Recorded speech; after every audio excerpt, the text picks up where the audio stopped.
Huzzah. Yay, stream. And I need to remember to mute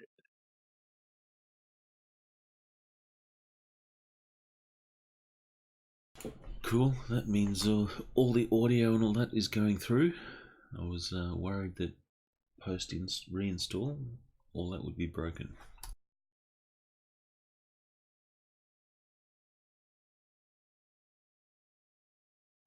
Worried or assuming? 9 ain't over yet. But so far so good. Don't jinx it. You arrogant ass. You've damned us all. Alright, so again we are doing another one-shot Shadowrun, which seems to be the current order of business for the last few sessions, or few games we've done. I think we're planning on doing it again after this one as well. I don't think anyone was planning their con ops or anything like that for a little bit. No, I have to wait until Carrie will be able to be back on a relatively full term time period, and same with Mark. When he's not August 3rd. studying, air quotes. August 3rd, that is middle of Gen Con, right? Yeah, because I'll be out that. Actually, 3 of us will be out that week. Yeah, so we're winging it until after Gen Con.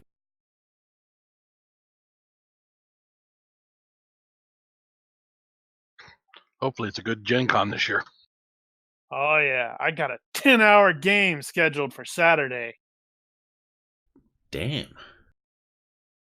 What game?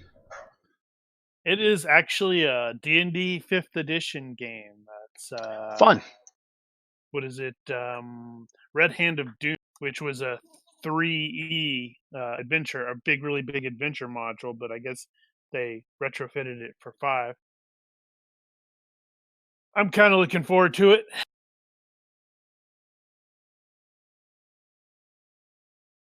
All right, so we have a guest player today, which is Gun Bunny Fufu. Welcome. Thank you much. Heretofore referred to as GBF. Or just Gun Bunny. We've done this before, but for Gun Bunny's benefit, we should do character introductions, and we'll start with Book. All right. Bookworm is a Shadowrunner by night as a secret life, but his day job is teaching magic theory at the University of Washington and doing research there on medical magic, healing magic. He's a bit of a nerd. As his handle would suggest, he likes old antique physical books. He's kind of a geek about it. And he's also a bit of a club goer, partier, and that's about it. All right, Frey. Frey is easy. Simply looking at the image, he is Elf John Wick. He has a sister who is basically a super hacker, but she is stuck in a, I don't know what you would call that, life support thing, life support pod. So that's why he's a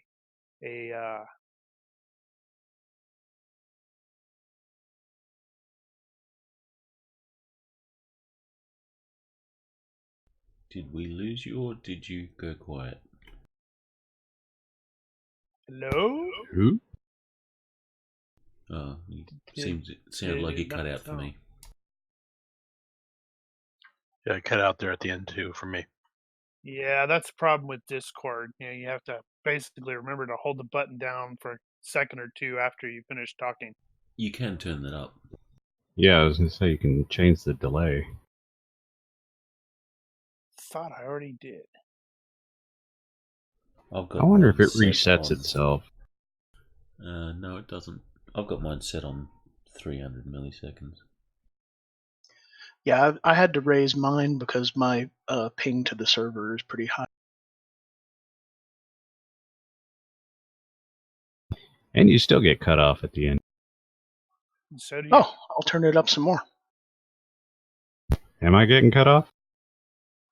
No. So you sound fine to me. Well, you never know what you're missing. And Ditch. Ditch is easy. He's a Riddick ripoff.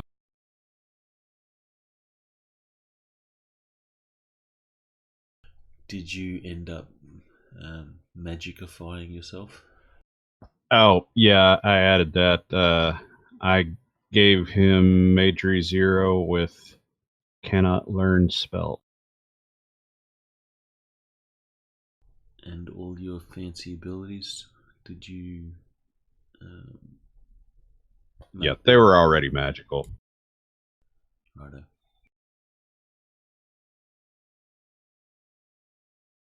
It's amusing. The three primaries of the ones that are always here have Magery 0 or greater. Which reminds me, I need to add Mage Sense.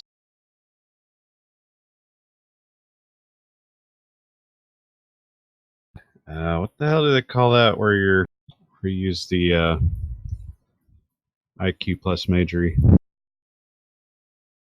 Astral perception. No, not Astral Perception. It's the GURPS one. Detecting magic. It's... I Oh, don't know. sense magic. It's when Sense you magic. observe someone to see if they're a spell. Yeah, I don't think it has an official name.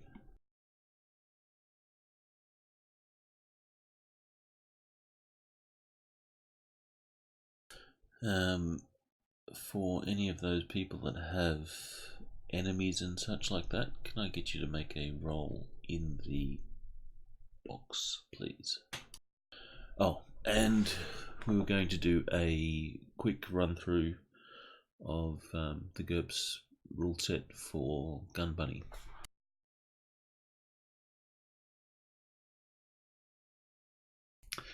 Alright, so if you open up your character sheet, I'm assuming you have it open.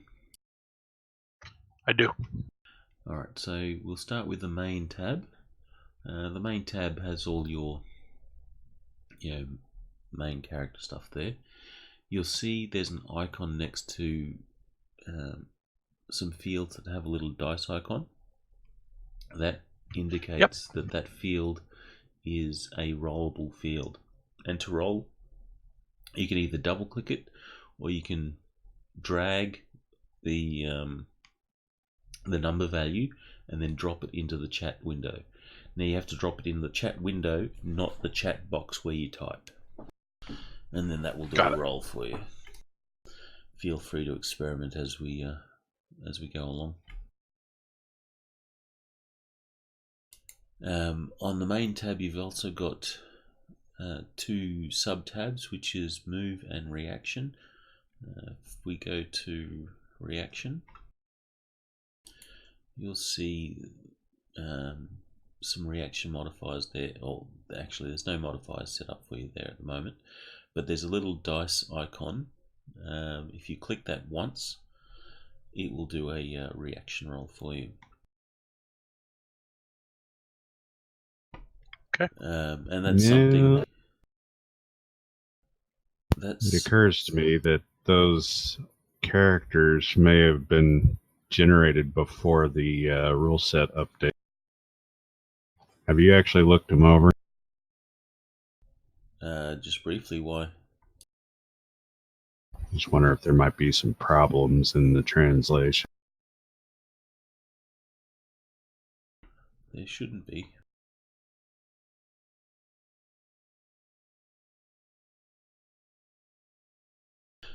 A house rule that we use quite often is something we call universe reaction rolls. Basically, it's how the universe reacts to a given situation. So I'll often call for a universe reaction roll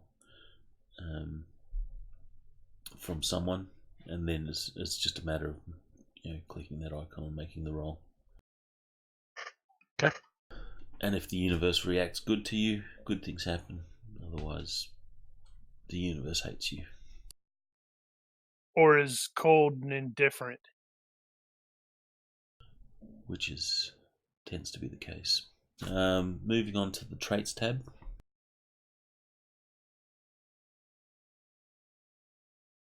And here you just have your advantages, disadvantages, quirks and perks. That should all be fairly straightforward. You'll see there's a little all-seeing eye pyramid icon at the end of every line.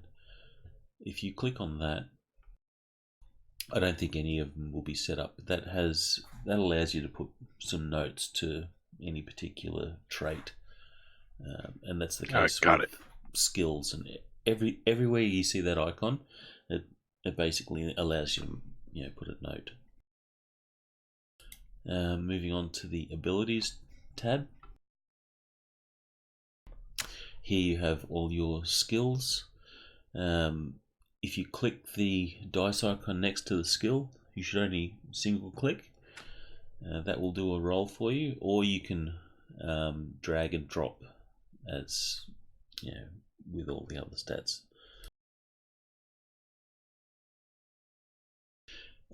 With the skills, we do have the ability to do relative skill rolls.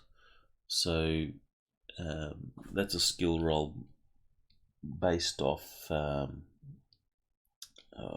the way? If you need to make a skill roll based off a different attribute, so IQ based gun skill.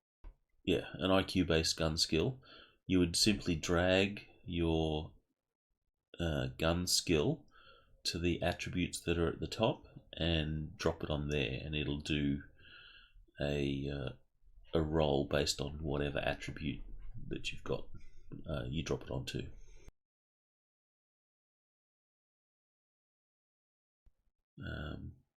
There's a few skills that are like that.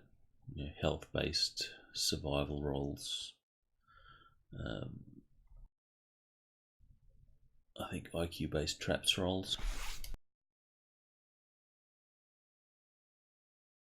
With the skills, you'll see there's an in addition to that little pyramid icon, there's a plus icon. If you click that, it will allow you to add any custom modifiers that you want to add to those skills. And then, it's just a matter of clicking that modifier before you make the skill roll, and it will add that modifier or apply that modifier. I don't think any of your skills will be set up that way at the moment. You have other sub-tabs there, spells. Your character has no magic, so that's kind of irrelevant, but it works in the same way that the skills work. You've also got powers, and then you've got other. Other is often set up for anything that you need to make a roll on. You can set it up there. I think we often use it for things like your enemies, secrets, dependents. Yeah. Okay, got it. Moving on to the combat tab. You have your combat sort of relevant stats up the top. Again, the little icon indicates that it's rollable, so if you need to roll dodge, parry, block, you've got those there. You've got your hit points, or current hit points and current fatigue. if you take damage or use up your fatigue, then you just need to edit that field. You can do it manually by just clicking on the field and typing, or you can hold down the control key and use the mouse wheel to increment or decrement that field. Okay. If you need to return it to full, say you get healed or you rest, you have those same stats on your main tab that you can refer to.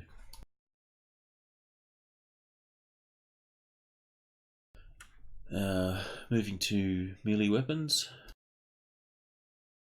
I don't know why assault carbine is set up as a melee weapon for you. That would be using it as a club.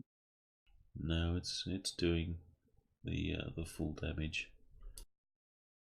Wow, that is an awesome club. So I will just remove that one.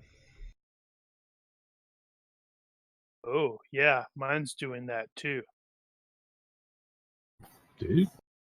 Yeah, It I've is? got the pistol. I've got the pistol in the melee combat, and it's showing the regular pistol damage instead of whatever it would be if I clubbed somebody over the head with it. Don't think I ever actually noticed. See now. No, that one's good. Bug! We'll have to look at the Oh, report. I deleted those. Alright, so we'll have a look at your, say, boxing, for example. If you you'll see another new icon there. It's just a down arrow. It's next to that pyramid icon. If you click on that, you go into your various modes of attack. And in the case of melee weapons, you've got your parry there as well. So you can make attack rolls in the same way as all the others, drag and drop or double click.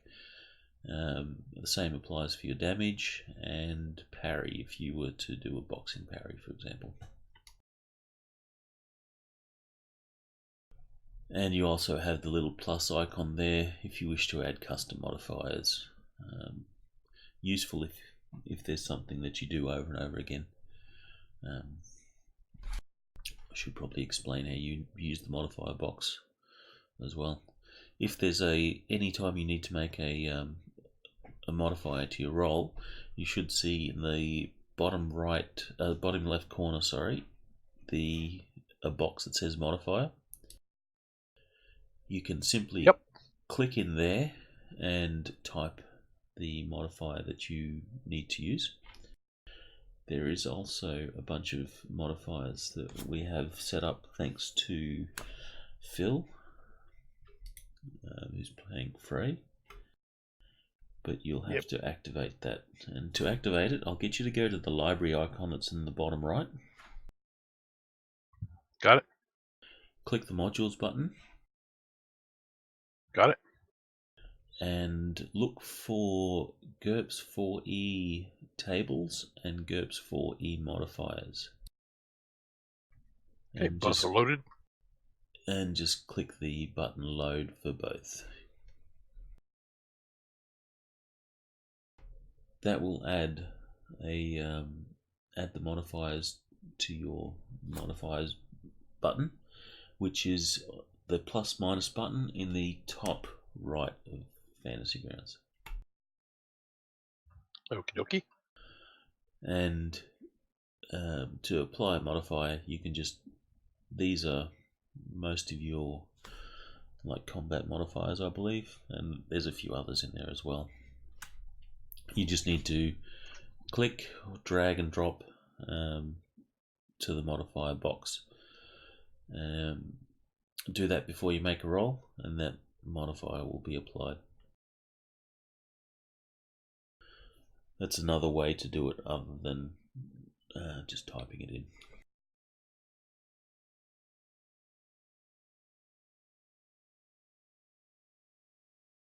There are your hotkeys as well,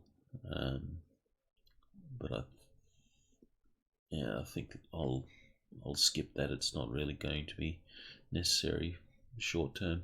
Long term, you you probably use your hotkey button a lot more.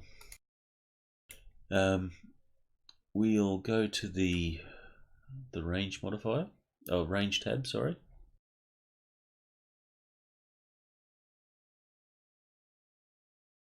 And it's pretty much the same. You click that little down arrow and it'll open up your various forms of attack. And then you've got your attack damage.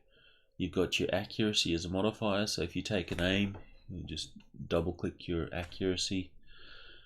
It'll add that to the modifier box. You've also got bulk, so if you're doing move and attack, that's a modifier as well. And whatever you have set up in the rate of fire field is going to limit the number of potential hits that you'll get when you make a roll. Okay. And then you've got your defenses tab, which is just your DR You've also got defense bonus. You've also got on the both the melee and the range. You've got the plus thing, which is additional modifiers. If you have recurring modifiers that I'm going to use this all the time, so I might as well just put it here where you can set that up. I have a whole crap load of them in mind. And to add those modifiers, if they aren't there already, you just click that little brown slash icon, and that'll go into your edit mode, and then you can just add them and subtract them as needed. Got it. And then click that button again, and it'll take you out of edit mode. We have the inventory tab, which is just your stuff. It's all fairly straightforward. And then your notes tab, which has your point summary for your character.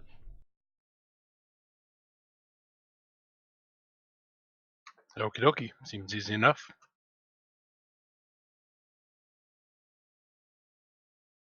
And that is about it for the character sheet. Then the other thing that you'll need to know is the combat tracker. So if you click the crossed swords icon in the top right, that will bring up the combat tracker. And the only thing that you really need to be aware of here is the turn advance button, which is the little down arrow in the bottom left of the combat tracker.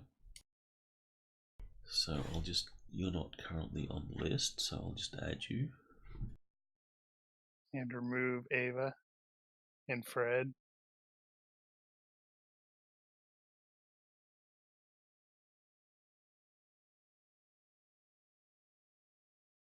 I'll have to pick a token for you too.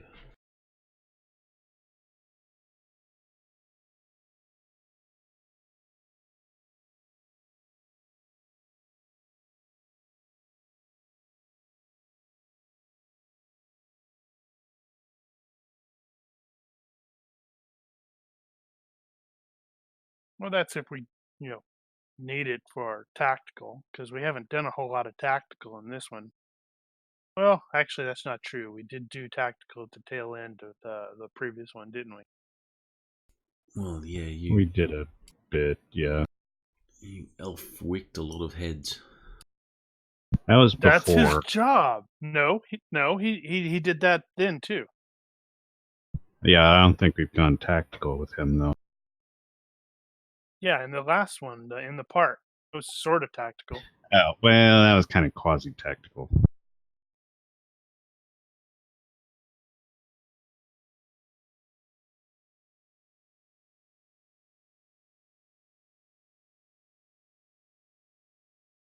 In those new Shadowrun icons that you added, there's a dude with a sword. Yes.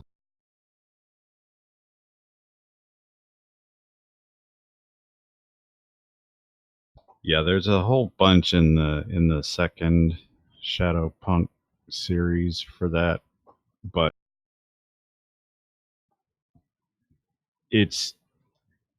they've got the bodies and the heads separate in that, which is great when you want to swap them out. But I don't know, I have to sort. There is a cache ping in. Yeah, Kesh already has one. PCs, Shadowrun. Yeah. Apparently, the damage on my shotgun is all wrong. I don't know how it got that way. Gremlins. I'll show you how to add a token to your character sheet. If you click on the tokens icon in the bottom right of Fantasy Grounds, that'll bring up your token box. Okay. Then if you just hover over the bags, the various bags there, it'll show a name. You want the one that says PCs. And then if you hover over those bags, you'll see one that says Shadowrun.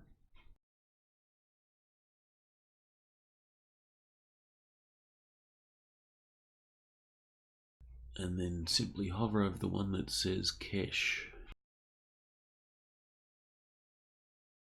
which is the green shirt. And what you do is you drop that into the little circle on your character sheet, which is on the top right of the character sheet.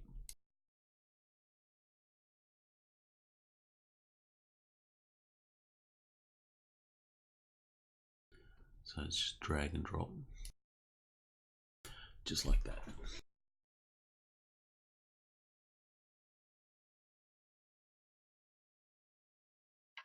Excellent.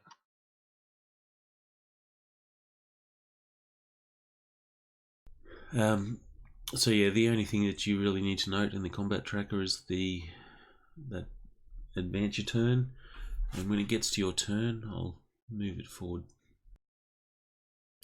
to you. You should have heard a ding. I did. That will indicate that it's your turn. So then you do your stuffs, and when you're done, you just advance the track and it'll move on to the next person. Okay. And I think we're pretty much good to go. There's stuff that will happen when you use the maps, but we'll go through those when we get to a map. Not a problem.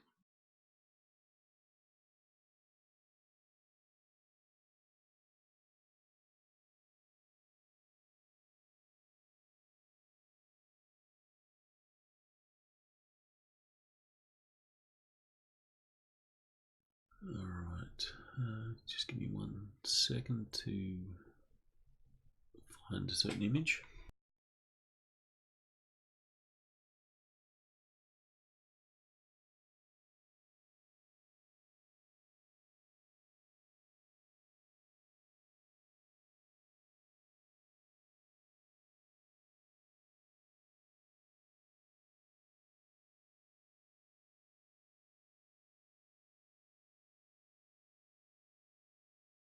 Are you familiar with the Shadowrun universe? I am. Cool. Which means he's mostly up for on me. There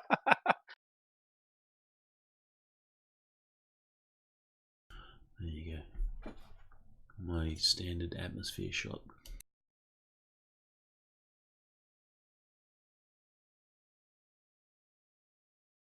It's actually surprising how many cyberpunk images that you look online, how many are actually raining. Well, that's not surprising at all. The very first line of the very first cyberpunk book was, "The sky was tuned to television." tuned to it. The sky was the color of television, tuned to a dead. Fair enough.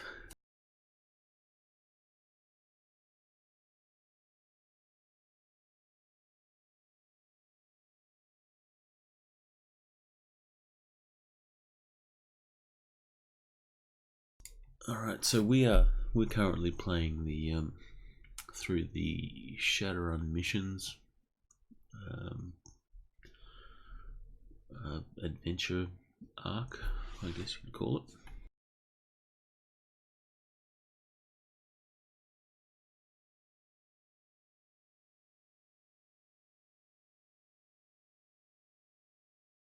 And we are currently on episode 3, which is called Rally Cry.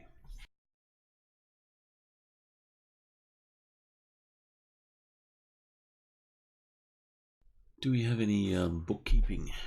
Is anyone spending any character points or anything? Anything like that? I did improve target attack skull because I kept hitting at it. I also improved, what was that stupid shot? Quick shot, so I can shoot more frequently. Yes, he's going to kill everything. If we have at least 7 days of downtime from the last one, I'll take another spell. Yeah, actually, how long do we have? Let's roll 2d6. We'll get our guest to do that. To roll dice, it's just a matter of doing that. He knows how to do it. No, you're not keeping up with the calendar, are you, Brian? I don't think I have been. Don't! Let me just activate the calendar. All right, I think that gives us around 2 weeks since we first did the Orc Underground thing. I think it's longer than that. Well, the primary reason I was wondering is, if you recall, I have that debt where I have to pay basically $6,000 a month to keep the sister squared away. All right. Well, it just so happens that you need to pay your debt. Right. The bill's in the mail. Luckily, we have plenty of money from before. You should have. And since I'm going to presume this is like the starting of a new month, so that means we probably need to do, what the heck is that stupid thing called? Cost of living? Yes. Yeah. I can't remember how much Yeah. that is. 600 for status 0. Everyone else will have to do it except for Kesh. He's exempt from that at this point.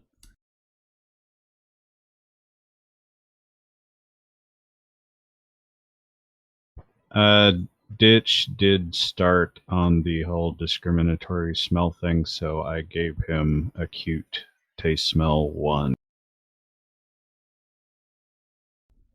So I'm building up to it.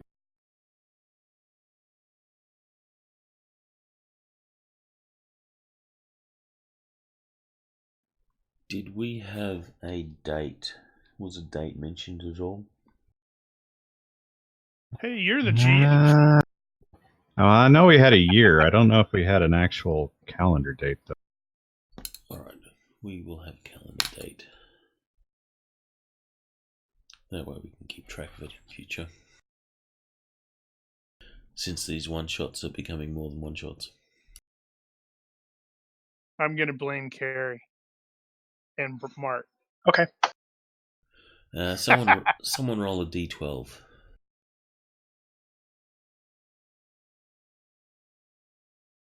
Ooh, start of the year.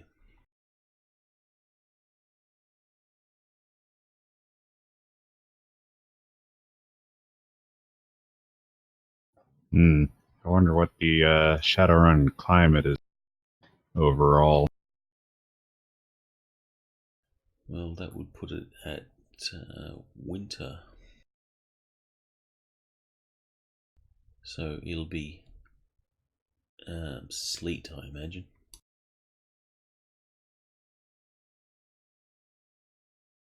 Well, just because it's winter doesn't mean it's always sleeting.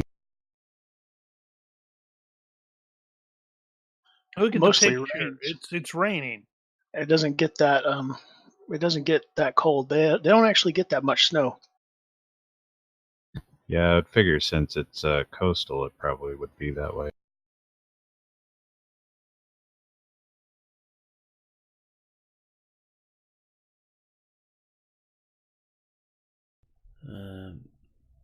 And we will go with the 8th.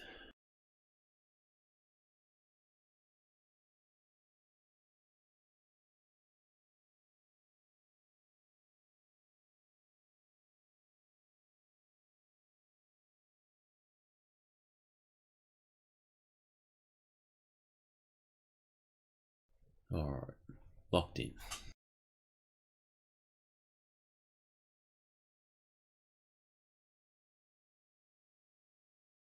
Right until he runs into something while reading the next one. Just crap. Yeah, I don't think any of them have been like that yet.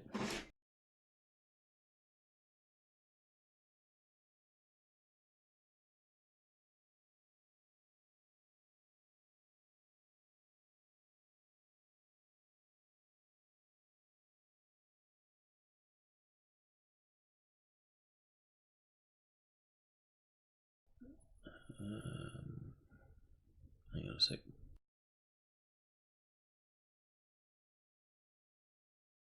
Can you see a log entry for the 8th?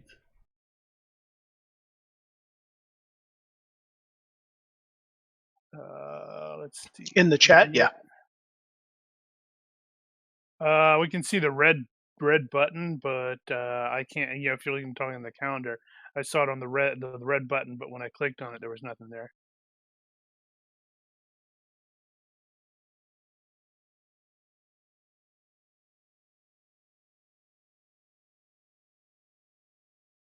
What about now? Yep. Mission 3 rally cry. That means the first was the previous one?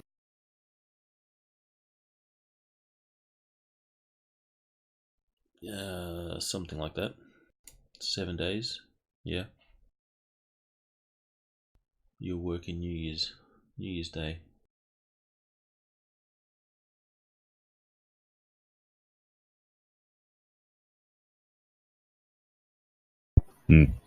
Maybe they do the Chinese New Year instead.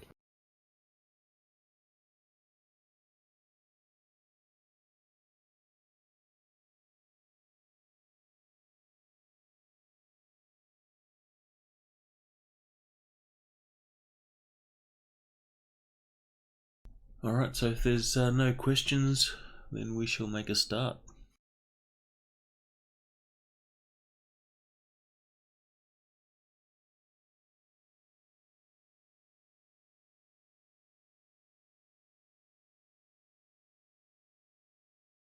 Alright, so I'm just going to be reading the box text for this mission, and then I'll throw it over to you guys.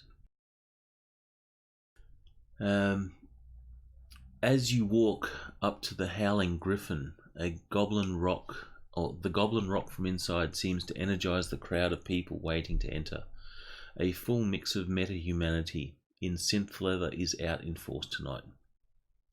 You're about to get into line when an AR message flashes across your comlink. The message says, "Mr. Johnson party, this way." You bypass the long line, moving past more than one grumbling person, and speak with the bouncer. He talks on his headset for a second and says, "Go around to the side entrance. Jerome will meet you there." When you step into the side alley, the volume lessens until the side door opens up. A black dwarf smiles at you. He looks at each of you in turn and waves you in. He says, "Please follow me. I know the drill. I've never seen you. You've never been here and all that crap. That's why we brought you in the back entrance." You see a security camera in the hall. As you walk to the back private room, you see a sea of meta-humanity in the main room at the other end of the hallway. There is a mosh pit going strong at the edge of the dance floor. The dwarf glances at the camera when you notice it and says, "Don't worry, it's off." He opens the door and motions you in, saying, "Mr. Johnson will be here in a minute. Please make yourselves at home. Is there anything I can get you?" You look around the room and see a fully stocked bar and buffet table. Jerome waits for any requests for a moment, then leaves. Then he closes the door and Goblin Rock fades into a soft hum, barely audible. You see a large conference table and a Tridio screen on the wall. Goblin Rock. I will help myself to the refreshments. The place was called the Howling what? Griffin.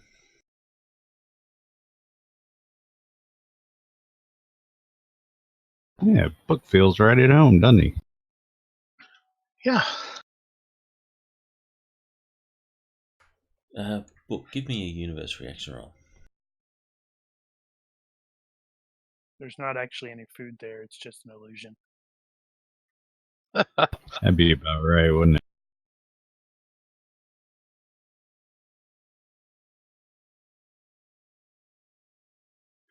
Mr. Johnson will take that off our bill. Right, so that guy's eating that. To mark that off. Alright, unfortunately there's not an assortment of mood enhancers in the offerings there.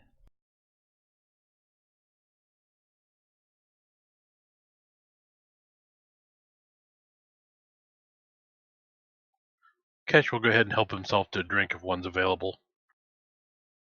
There is. You'll have to pour your own.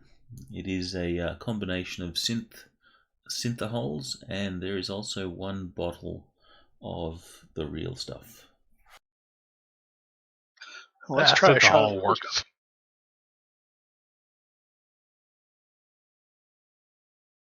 I hand you the bottle.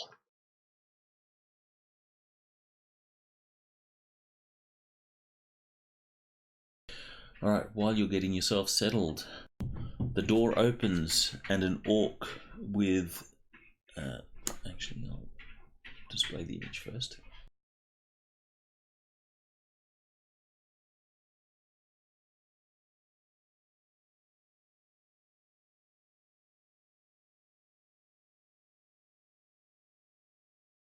Hey, it's that guy again. The door Is it opens. actually that guy again? Yeah, the door opens and an orc with salt and pepper hair and matching goatee walks in. As he turns, his smile matches his orc smiley button almost exactly.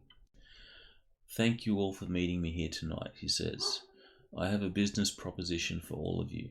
As I'm sure you're aware, the current city government...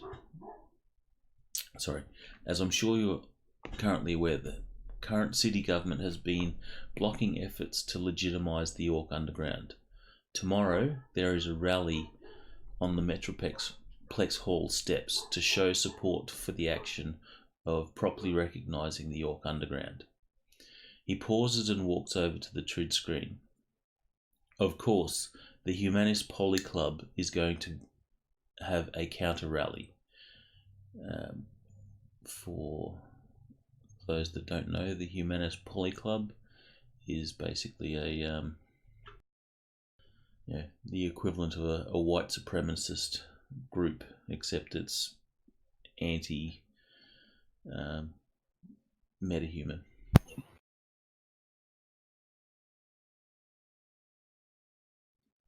As is their right, misguided but legal, he says as he shakes his head. As some of you may or may not know, the current government is believed to have ties to this and other meta-humanity hate groups, though we haven't been able to find any proof of this so far. This battle will be won as much in the public perception battlefield as in the courtroom, and this is where you all come in. He pauses, looking at each of you in turn with a nod and a smile that would make any politician proud. I want you to make sure a certain city council member is part of the Humanis rally, thus exposing the government as the bigots they are. I can offer you 10,000 new yen each to accomplish this. So let me get this straight. You want us to make sure that this person is present, or they are going to be present and you just want us to prove? I want you to make certain that they're going to be present. Oh.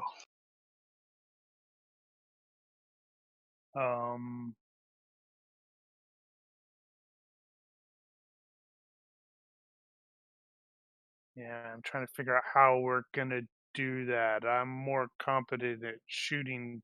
I'm a troubleshooter wherein I shoot the trouble, not maneuver it into position. And for those that asked the question before, yes, it is actually McAllister. Okay. So he's at a different club. He's at a different club, yes. Is it He his? rotates. Does he have multiple clubs? Not that I'm aware of. I don't think he has any clubs. The other club that he was at was he was just doing security for the club. Oh, I thought it was his. I don't think he owns any of the clubs. He's turning into. You're thinking of Junior. Yeah. No, I'm not confusing him with Junior. I was under the impression he actually owned that for some reason. Oh.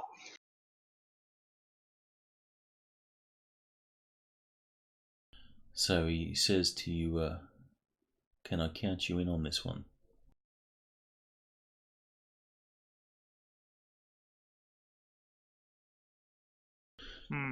How do we get around that? I mean, I want to help you, but I'm having a hard time imagining how we'll get him to just like show up and at a rally that he may or may not agree with and wouldn't want to be seen with, even if he does agree with. I'm sure you guys are talented enough to find a way. I assume that you're all on board then. Absolutely. I like this idea. The Trid flashes up a picture.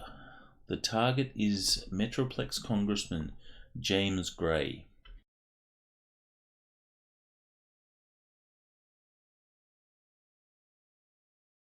Damn, that's the wrong one. That should have been Was it? current affair. Yeah, well, I'm figuring that I don't know. Would Yeah. that be appropriate? I don't He see has why a very not. punchable face. Yeah, I want to shoot him. Yes, you could use area knowledge if you Damn. want. That was wasted. No, you might know stuff. If you have the current affairs, politics or whatever, that will give you, more insight. But you have heard of the name.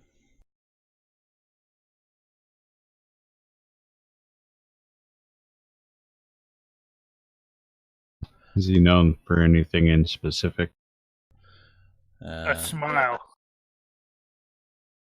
Aside from having a very punchable face. I'll go on. We'll deal with that in a moment. The target is Metroplex Congressman James Grey. He has voted with Governor Brackhaven on every major issue. He campaigned with Brackhaven. Damn it! Phone call. Hold on. Never fails.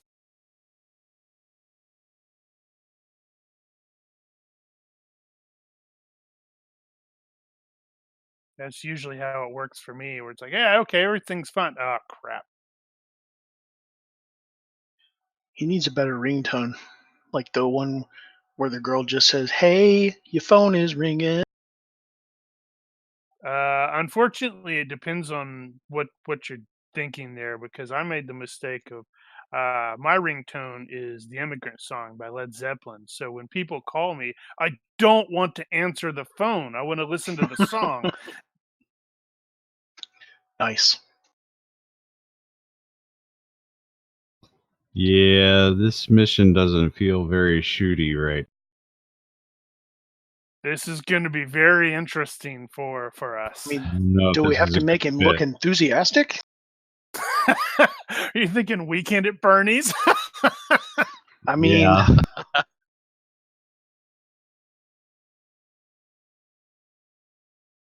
we Snatch and can grab knock him on him. out.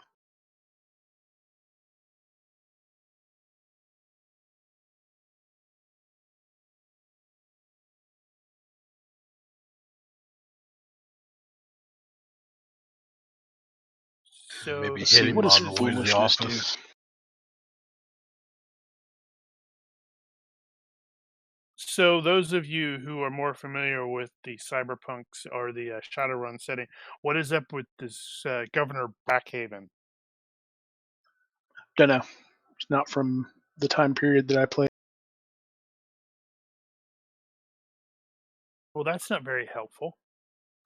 The name I sounds know it. familiar.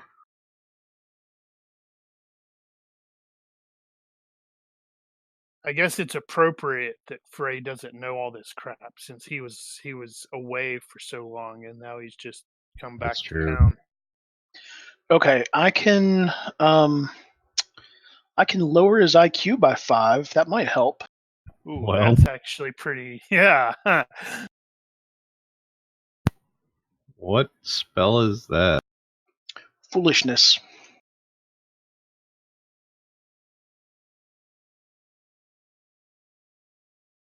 Yeah, it's like I can lower his IQ by however much his IQ is, but that's kind of permanent. So Yeah.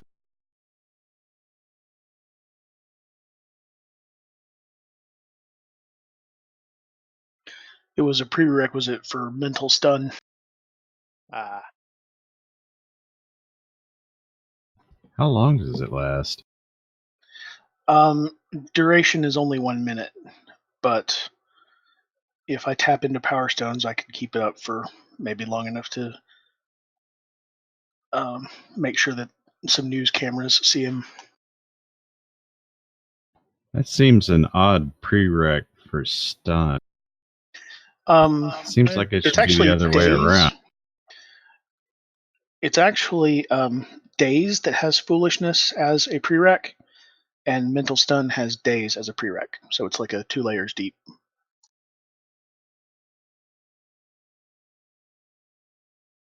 Foolishness itself has no prereq, other than you have to have a 12 IQ yourself. okay, it just occurred to me I am thinking of this in the wrong mindset. I am Are a you? former spook. That's So true. he should probably, granted, he was mostly a cleaner type of guy, but that's beside the point. So I think in this case, what we would end up needing to do is just we need the leverage. We find out information about him, get the leverage, and Well, that's true. then go, hey, yeah, you're going to show up there, or something bad is going to happen to X, Y, or Z, or the news media is going to learn about your sordid affair with bunnies and so on. All right, sorry about So that. we can get all shooty getting the leverage. My apologies. Leverage! It is always like the phone to go off the wrong time. Yeah. Or the servers to go down and you have to basically duck out of the game for an hour. Don't Yep, say that. we know. Don't say that. You'll jinx me. Jinx you. I'll jinx myself. All right. I'll Where did I get up to? Yeah, he has voted with Governor Brackhaven on every major issue. He campaigned with Brackhaven in the last election, and is often the one to pull the governor's agenda in Congress. He's been labelled a racist. Him being labelled a racist would be a major blow to the administration and help further the cause of getting the York Underground recognised. He pauses, looking around the room, and then continues. I'm sending you a data packet of his resident habits. Okay, I think you were on the phone when I had asked what is known about Brackhaven, since I'm not super familiar with the Shadowrun setting. That is the information packet you get.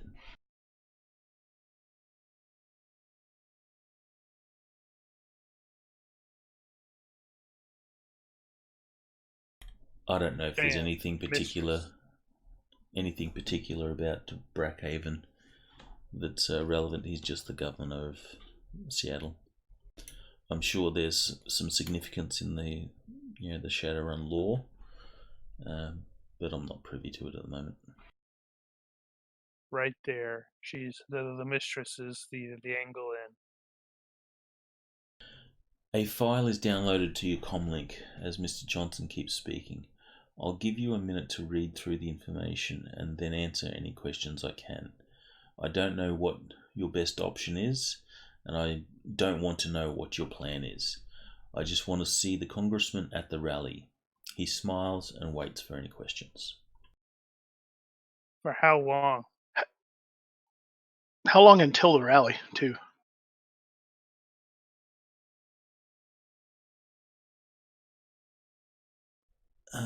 The rally...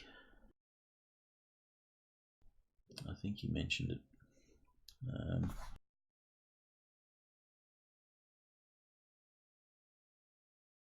I just wrote down where. I didn't write down when.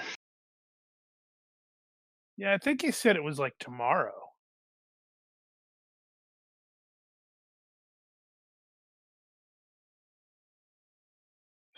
Probably be better if he had told us about tomorrow. this yesterday or the day before.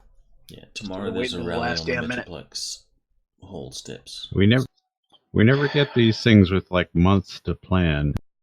Sometimes we get 15 minutes. Yeah, I found that amusing that you had 15 minutes the last one.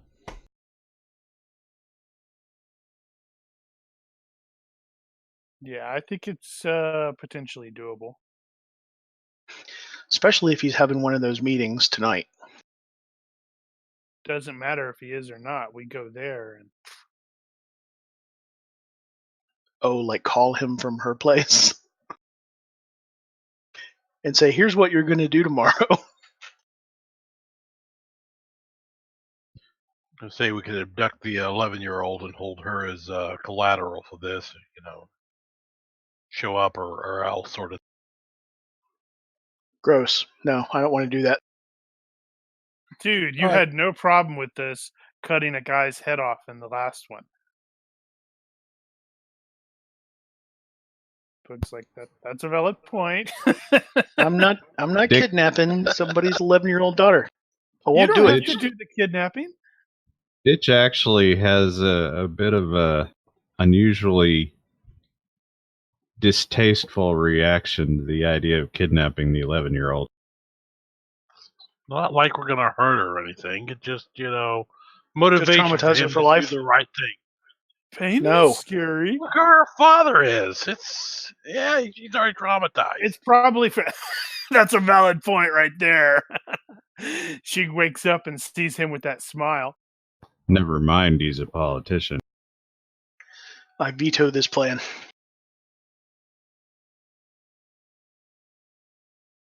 Honestly, I'm wondering if legitimizing the York Underground is actually a good idea in the first place.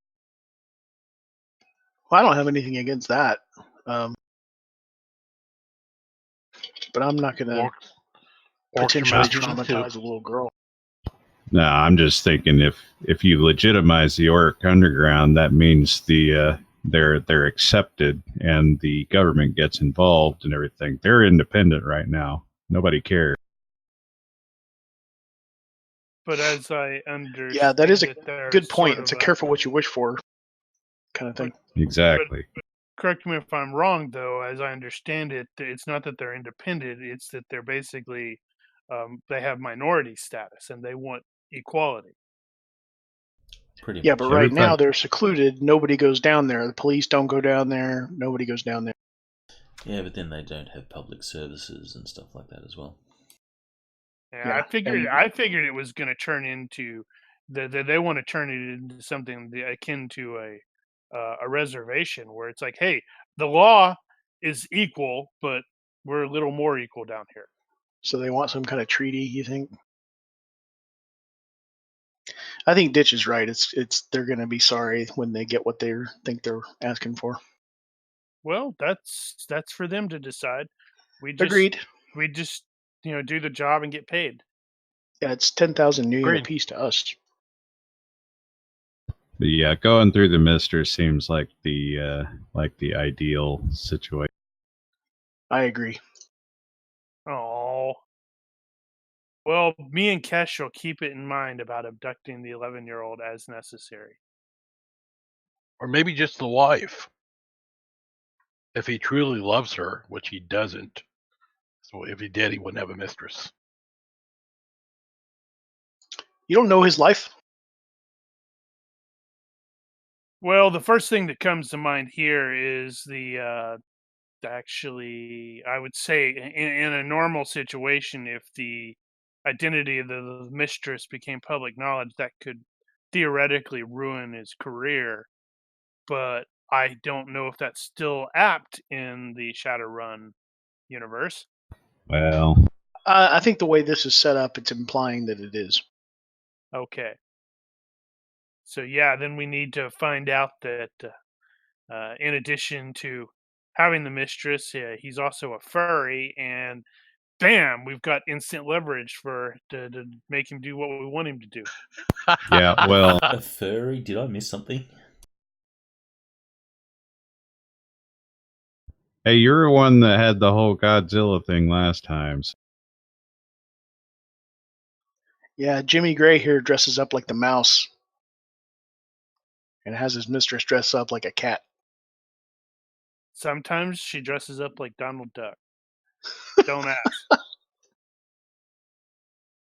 All right, so does this dossier include only what we see here, or do we have addresses for these places that are listed? Private apartment where he lives, place in Auburn where his mistress lives.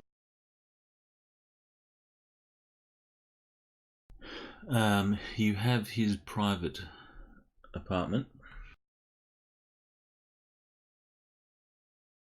And let me see if his mistress is known. You also have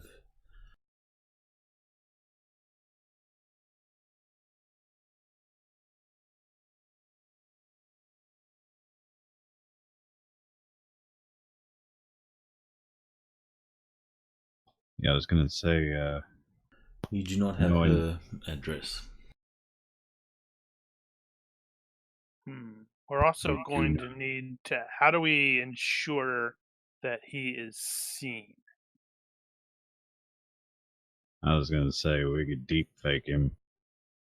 We could call one of those Yeah, reporters who hit I us was up just last thinking. time. I was thinking both of them, if they wanted to make sure that he's actually there. But let's cross that bridge when we come to it. We've got to get him there first. I'm trying to remember who were the reporters? There was the blogger chick Right. and the dude that we also thought we wanted to punch for some reason. Because he was a dick reporter. He was just Nah, really sleazy.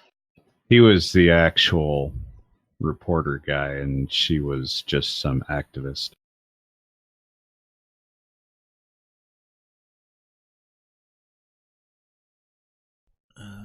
They are... No, she was somebody with a media organization too. Yeah, I thought she was like a super blogger chick or something. Yeah, I think she was just blogging. It was private. But it was like a super blogger. Yeah, that one. That was the one I was Athena thinking. Totopoulos. Yeah, people watch her.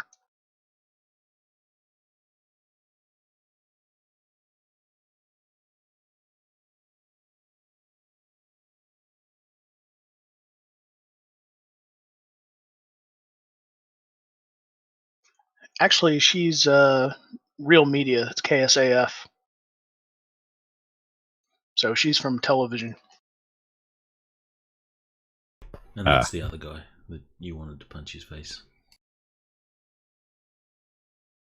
And he Joe was Martin. from Newsnet.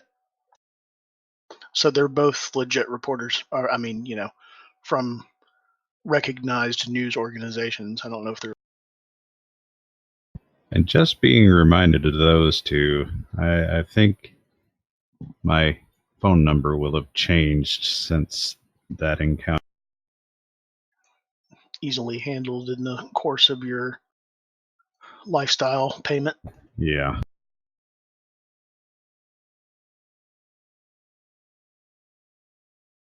Okay, so how do we proceed in this case?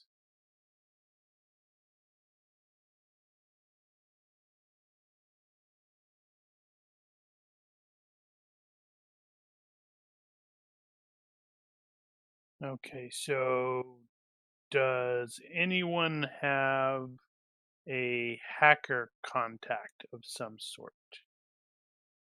Apart from me, actually, I don't know what my ally result was. I rolled that in the box, whether she was going to show up or not. She was not. That figures. She's off playing World of Warcraft again. Fortnite. Gustav is a techie, but I don't believe he's a hacker type. I think he's more of a hardware stuff. Gotcha. Well, we've got the name of the driver. Maybe we can lean on the driver for the address. Good thought. If you have We could contacts, probably do that. If you have contacts, you can certainly try those. If anyone has any appropriate skills like current affairs, politics and such, you're welcome to make a roll to find out what you know about the actual congressman. I did roll a current affairs Seattle to that effect earlier. I think it was before your phone call. And I need to freaking remember to improve or add the current affairs skills. Yep, I Where got was your it. roll? 6 by 4.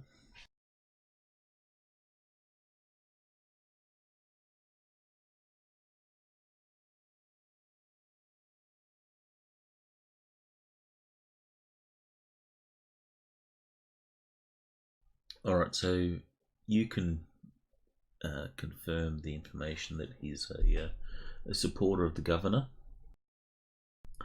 You do recall many of his advertising campaigns where he runs on a family values platform. Don't they always? Yeah, they kind of always do. He is very friendly with the governor and tries to push the governor's agenda in the legislator. I'll start again. No, I won't. I'll only ruin it. It's close enough. We got it. Tongue doesn't want to work. Don't English need is hard. ventilator microbes for that one.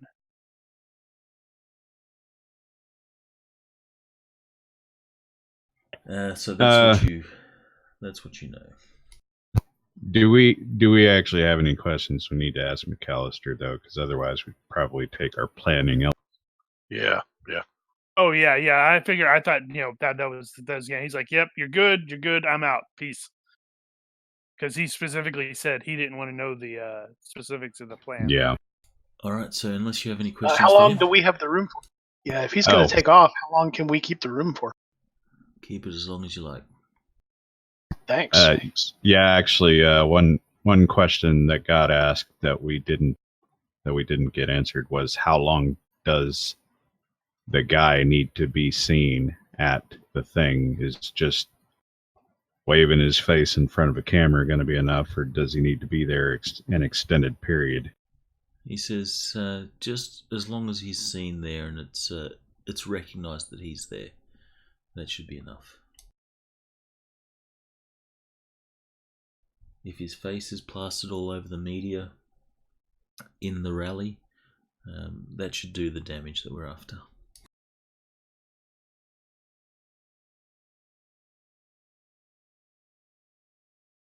Yeah, I think we can get him on TV for $10K a piece.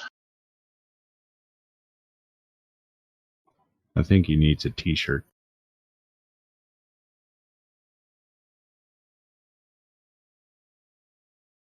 Okay, yeah, our unofficial headquarters is Vape's bar. Alright, so McAllister will leave the room. He says, I'll let Jerome know that you're going to be in here. He'll let you out when you're ready.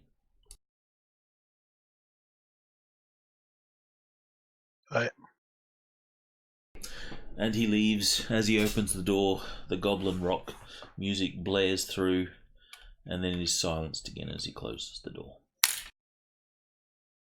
Totally grimace. I really want to know what that sounds like.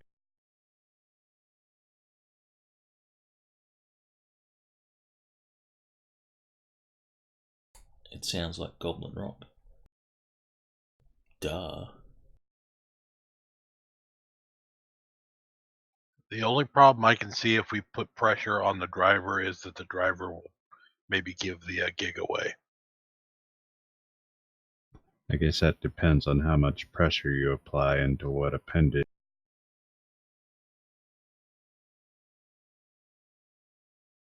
I say if we've got someone that can hack the night sky, find out from its internal nav comp where it goes. That's true. If anyone has contacts that they plan to use, can you please make your rolls in the box?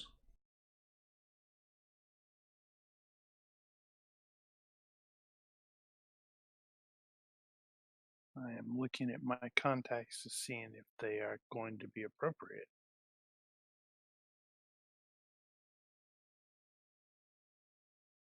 Where do we find our contacts at on this? Under advantages, under the traits tab. So Kesh does not have any. Nope. And none of mine are appropriate in this regard. Unless we want me to call Detective Tosh Athak of Knight Errant. No. Are you I sure? guess I could call Claudia and see if we can just buy the information. Because we do stand to make a lot of money. That's possible. You got Gustav, though, don't you? Yeah, Gustav is just a techie, though. He wouldn't have a way to find somebody. Right, but he could break into the navy on the car if it came down. Ooh, yeah, maybe so. That's more of an operation, though. I want to call Claudia first and see if we can just outright purchase the information. Yeah. She's only a 9 or less for me, so let's see what happens. Huh. You know, she could potentially hook us up with M as well. Of course, that would probably be a part of her role. 1 ringy dingy.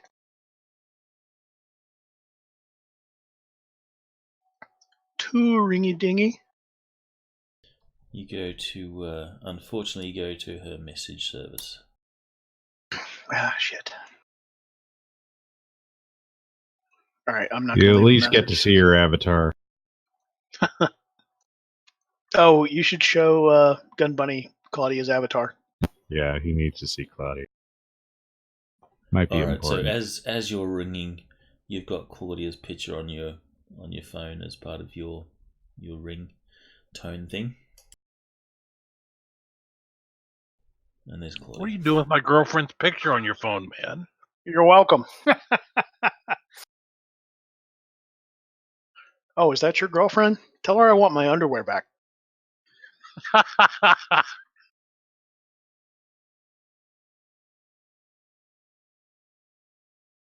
All right.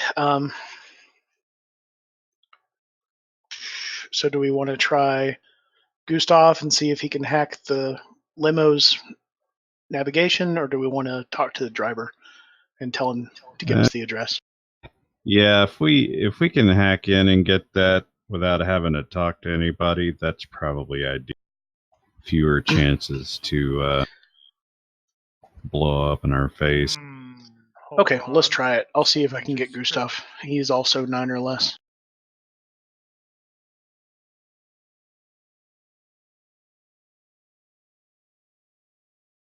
Now, Gustav was the troll, yeah? Yeah. Yeah, troll techie. Yeah, I was just thinking, we really need a picture of him. Yeah, I don't think you can search actors and come up with trolls all that easy. Oh, I bet you can. Just use Perlman as Hellboy. That's sure you would be good for that. All right. Your call is answered. There is loud music in the background. The vid screen switches on, and you see Gustav's face as he sort of leans right into the camera. Hey, Book. Hey, Gustav. Sounds like you're having a good night. Always, chummer, always. Hang on. You see, he leans over to the side, and he turns down the music, and then his face returns to the screen. What can I do for you, my friend? Well, I got a job, and there's something I think you might be able to help us with if you want to make some money. If the money's good, I'm interested. How about a couple grand to get close enough to a night sky to hack it and give me its nav history? Look, I ain't no decker, but if you can get me access to the night sky, I can plug in. Does it have to be direct, or can you be nearby? Well, ideally it should be direct, but if the night sky is fitted with a remote rig, I might be able to tap into that one.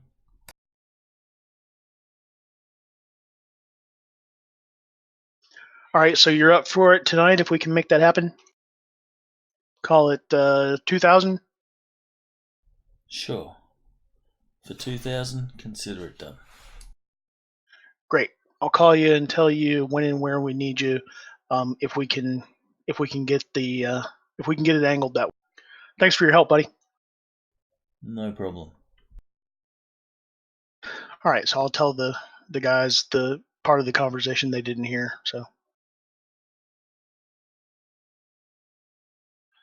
So ideally, we want to get him in the car, but I don't know if that's going to be any easier than getting the driver. Well, we probably just need to get a tap put in there so he can access it remotely.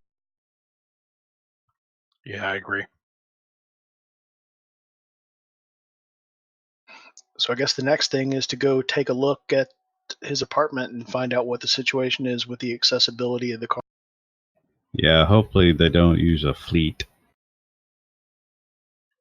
It didn't sound like it. Like the dossier said that he's provided it, so it's probably just dedicated to his use. Single car.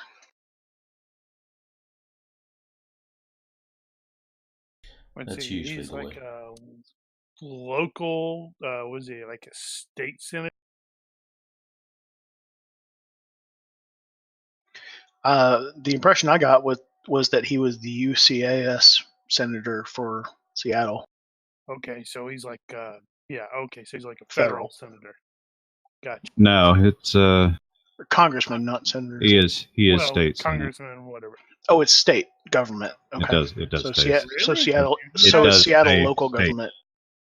And he has his own driver? Well, Cyberpunk. I'm gonna call it shenanigans. He probably takes a lot of money from a lot of corporations, since they are essentially the ones who run things in this milieu. Absolutely. They're just rubber stamps for whatever the corporations want anyway. It's all good. Pretty much. All good. So if it's government issued, therefore it may be kept at a government compound somewhere. Maybe like a I expect Yeah. it to be I expect it would be at his apartment for his use, not stored away somewhere where he has to call and get them to bring it from the government compound. Yeah, since it's government, that's why I went ahead and tried to make a thing to the former hand. Okay. Unfortunately, So if it's Odin so is if it's not dedicated to available. his use, it's going to be wherever he is. No worries.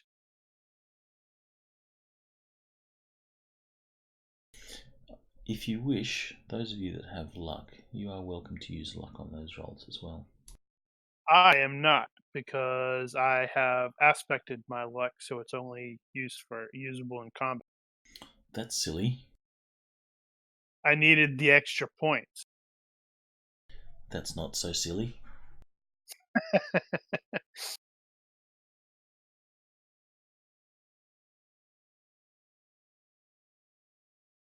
All right, so let's hit the road and go to this guy's apartment and check out his car situation. Yep.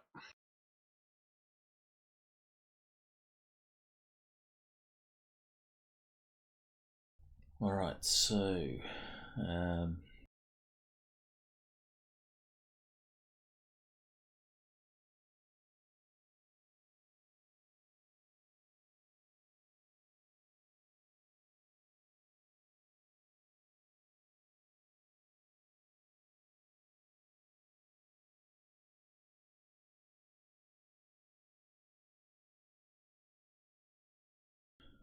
so you leave the place, and how are you going to get to his apartment? You're all taking your own private vehicles, or going to go in one car? How are you planning on doing this? Oh, probably take Nice separate drawing. vehicles.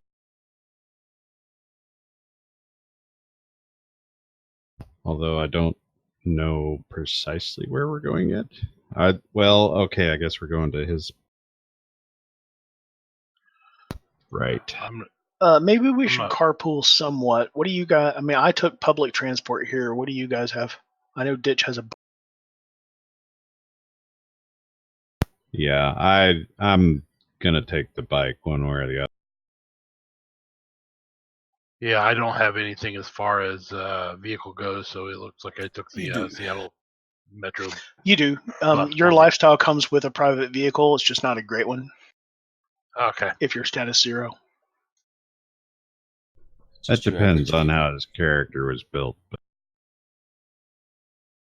I think all characters were required to spend 80% on their lifestyle. yeah, that was in the reboot. That was not before. It was supposed to be before, though. In Yeah, I'm any not case, showing any sort of status. Yeah. so you'll have a vehicle equivalent to your status. Okay. Well, I'm happy to take somebody or to carpool. It doesn't matter with me. Okay, I'll ride with Kesh. Well, Who is yeah, considered your of course. general face man? I imagine that would be Book. Yeah, that's a book. Yeah, currently Book is the one that has the interpersonal skills. I think Frey actually has some, just I not have the. some, but I'm just not as good as Book is. My interpersonal skills are more along the lines of, well, John Wick and Raylan Givens. You know, the next one's coming faster. Mine are like 13s. Oh, good. Yeah. I think mine are like 10s and 11s. All right, so you're in transit to the congressman's apartment. when book your comlink tells you there's an incoming call. I answer it. When you answer, on the screen, you see that icon or avatar displayed. Which icon? Interesting. The microphone, Athena, oh, I'm not even trying. Tatopoulos. Tatopoulos, yes. Hello again. A friend of a friend said I should talk to you about the upcoming rallies downtown. I want the same thing that you do. I want Seattle to see the excitement of the rallies downtown. Here is my comm code. When things are about to get exciting, give me a buzz, and I'll pay you 1,000 new yen for your time.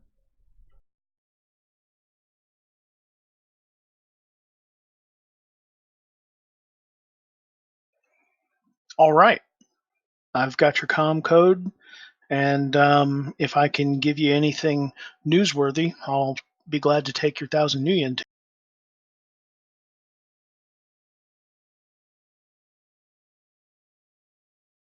She ends the call with a thank you. Might be useful for once. Yeah, so this adventure was one step ahead of us. We're one step ahead of it because we had already thought. Yeah, that's one of those where it's like, so who's on the phone book? Nothing.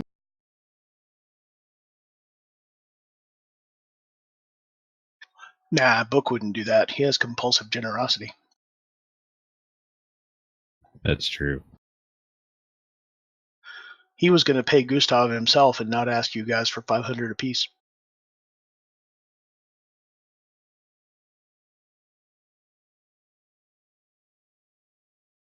All right. You get to his apartment. The 10-story high-rise is a mix of plasticrete and tinted glass. The security stars at the front of the door. The security starts at the front of the door with an ID and retinal scan. After a quick recon, the presence of the exterior security cameras watching all of the entrances is confirmed. Yeah, not going in there. How about the parking, though? We're looking for that night sky. The parking.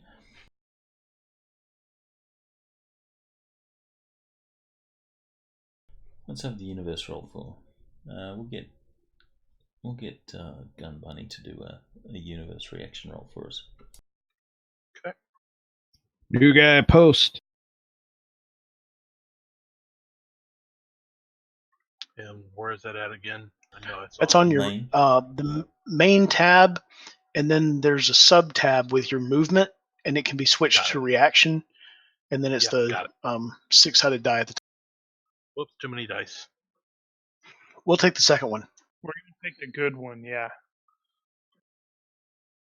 Alright, because I'm feeling nice. Suppose you could take the average. The universe decides you suck, and then it realizes, nah, I'm gonna cut these guys some slack.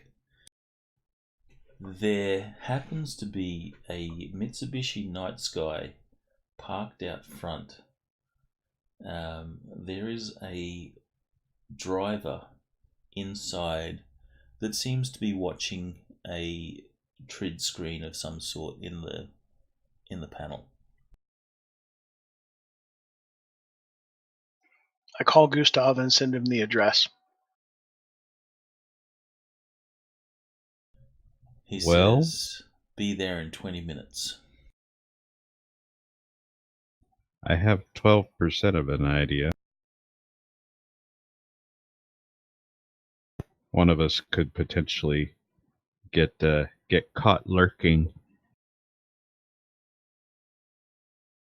and maybe run away really fast.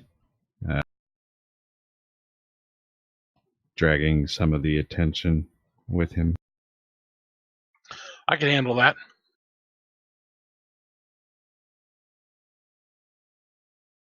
Well, I was thinking myself, but it would be funny to see if you can pull it off. Okay. Actually, just saying that, I don't remember what Kesh was good at other than shooting.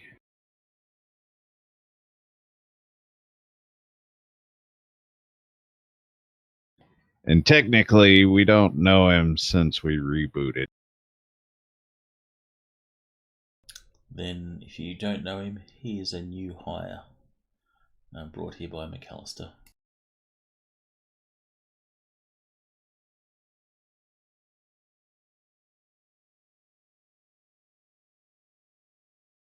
And you know him now.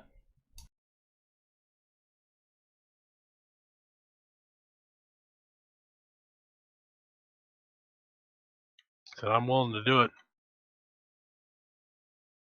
Well, if somebody could tell me where to stick what, I could probably handle the B&E on the car. Although if the driver's still in there, He's inside but distracted.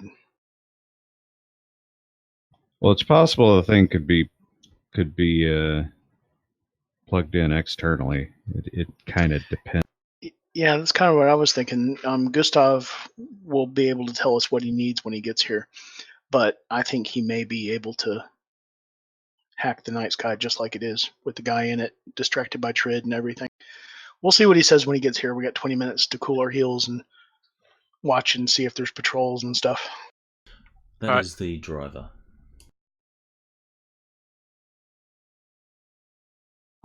He seems blue to me. That's the window tinting.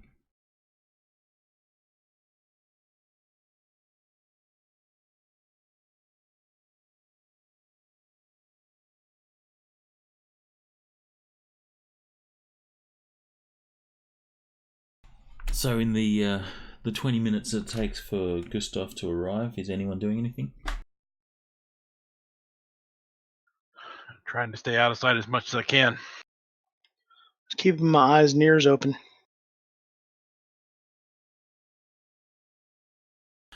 All right, Gustav will arrive.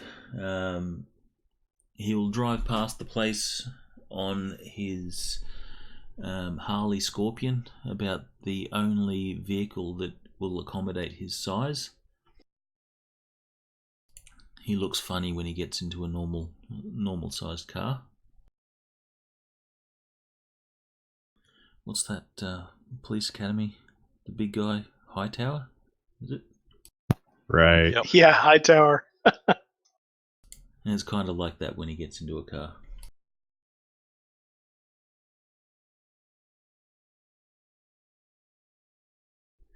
So he does a drive-by of the place. You see up the street, he turns around, stops, and Book, your phone rings. It is Gustav. Yeah, Right, I'll guide him Chandler, I'm in, here. and yeah, I'll guide him in and tell him, which way to walk to go around and not be suspicious and come meet us. And when he gets to us, I'll point out the night sky. I'll tell him the driver's in it, watching Trid. He's probably has to do that all night unless the old man wants to go somewhere.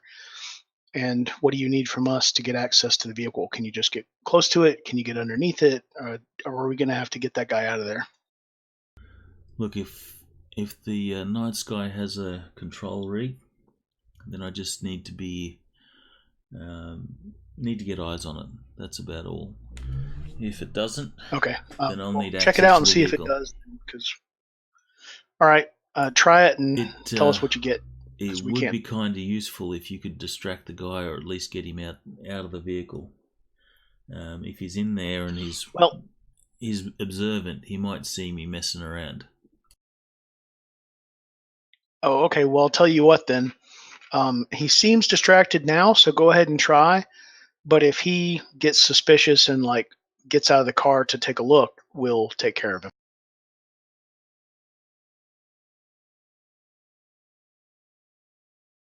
All right. So Ditch, if you want to use your ninja stealthiness and get close to the door so that if he opens it, you'll be on him like stink on shit. Yeah, I'm just terrified that I'm going to have to wear his outfit and drive the car for him.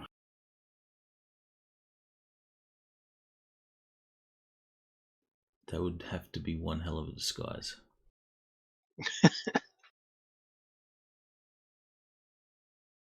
Do you have the Yeah, I silver will eyes? do it.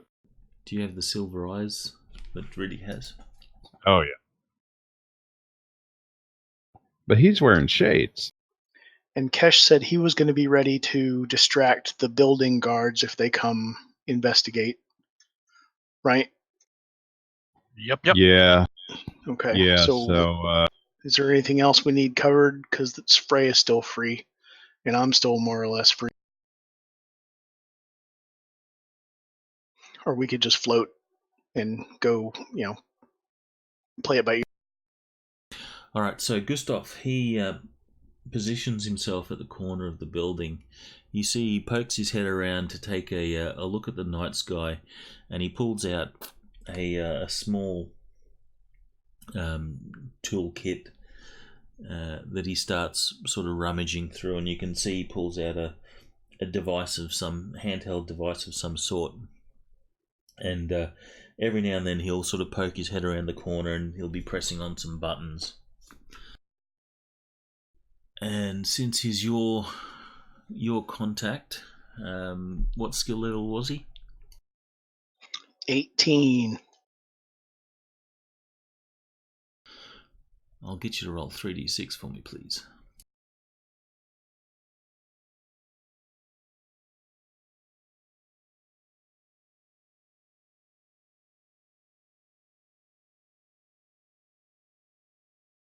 Over your comm, you hear Gustav say, "You're in luck, fellas. This thing has a control rig. I should be able to hack that and get access to the vehicle. What exactly is it that you're chasing?" We're looking for a place that this vehicle goes in Auburn with some regularity, 2 to 3 times a week, and we want an address on where it goes. Is that all? Yeah, I mean, if you see anything in there that looks unusual, like why the hell is this car going to that place? Tag it, we'll take it. But Well, what I'm mostly after is the address in Auburn where this guy gets dropped off a couple times. he could just snag the history and we could just sort it out ourselves. True. Yeah. If you can just grab the whole history, that would be ideal. But just so that you know what we're after in case you get limited by time or something, it's the address in Auburn. Righto. And you don't think you can get the guy out of the vehicle at all? Distract him? It will come up on the display that the vehicle control rig is activated when I hack it, and he may notice that. Well, we got a guy in position to take care of him if he cracks that door. You think that's good enough, or do you think he's going to do something to interfere with you from inside the vehicle? Well, if he notices, then it's obviously going to trigger him to someone hacking his vehicle. What he does after that, I'm not sure. I imagine he'll alert someone. Yeah, probably the ideal would be to get him out of the car and talk to somebody. We'll distract him. Give us a 10 count and start. I'm going to have to give you more than a 10 count. It's going to take me a good minute or two to hack this control rig. Well, yeah, but I mean, when it's about to display to him, give me a 10 count and we'll get him out. Can you keep up a stun? Yes, I can maintain a mental stun, no problem. Could just stun him. Yeah, I mean, if you want to like knock on the window and get him out of there, and I can just chain stuff. What you need is the spell Mesmerize. I think it's Mesmerize, where you get eye Yeah, contact and I have the prereqs for that too. I should look into it. No, I meant if you stun him while he's sitting in the car, he can't actually respond to anything. It's a touch attack. Oh, was it? I thought you could throw it. Yeah, but you can't throw through a car. I can throw So spell you with walk up to the car and give him the signal to roll down your window. and then zap.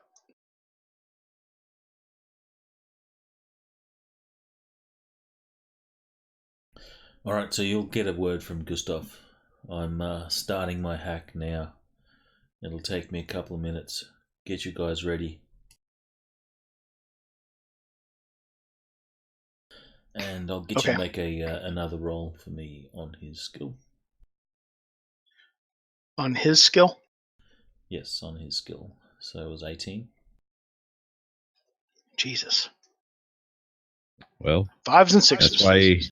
That's why he has an 18.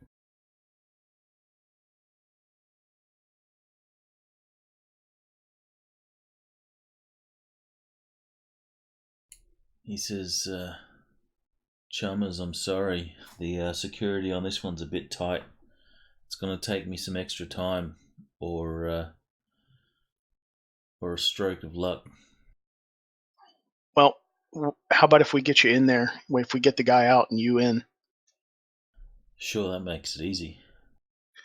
All right, Ditch. We're going to have to do this the personal way. Can you coax him out of there so that our guy can get inside and have? I'm not sure how I would do that without just shooting at him or something. Well, like knock on the window. Get his attention, maybe.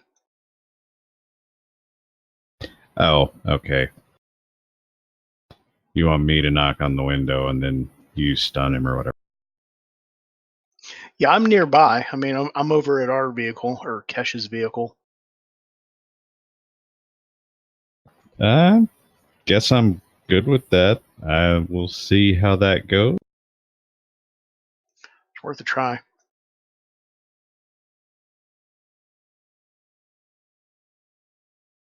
No, that seems like this is a high security location. All the cameras and stuff. Actually, I wonder if Frey might be a better choice for something like that. Yeah, maybe so. Frey, you want to get him out of the vehicle? If I do it, it's probably going to be knock on the window and then shoot. And we probably don't want to do that. Well, if something has to be said, you're probably better suited for it than Dick. Plus, you could get all spook on him.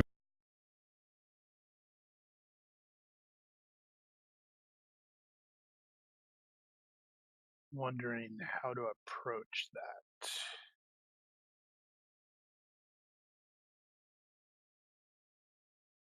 Because okay, wow. Oh my God, I'm only got an 11 in fast talk. What's going to happen here? So some stranger's going to walk up to the car and knock on the window. You got building security over there. Well, there's only security in the lobby of the building. There's cameras all around. Okay, so there's nobody outside? No. That's better, I guess. Okay, so... No, here you go. Ditch looks like a lowlife. And he should, like, ride by with the motorcycle and something come out and hit the car. Because the dude's a driver. He's going to get out to go, what the hell just hit my car? Well, yeah. Oh, yeah, you're right. What would we like to hit his car with? I don't know. What are you going to hit his car with?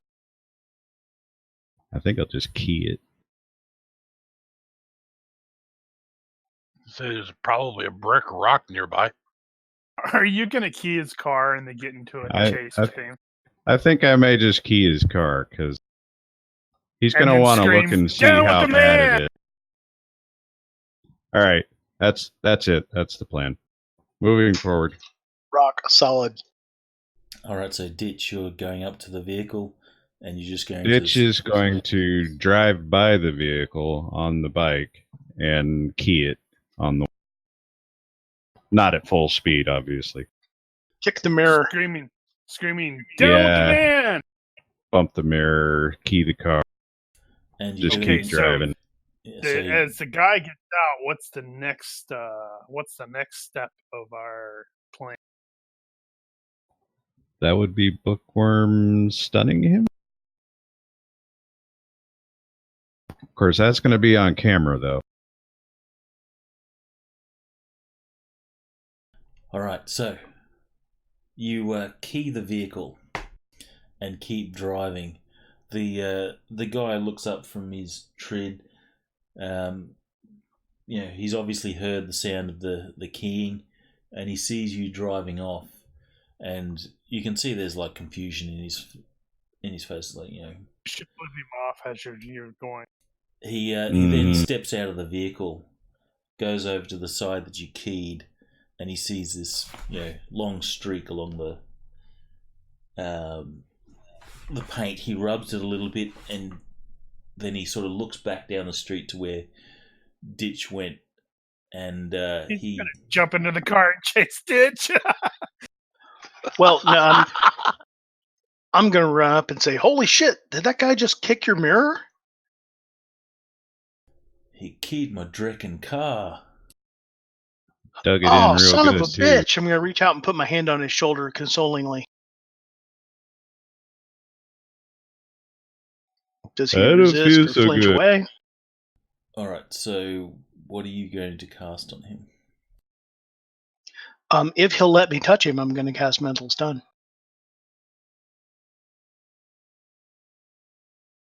All right, so you give me a reaction roll with any appropriate modifiers.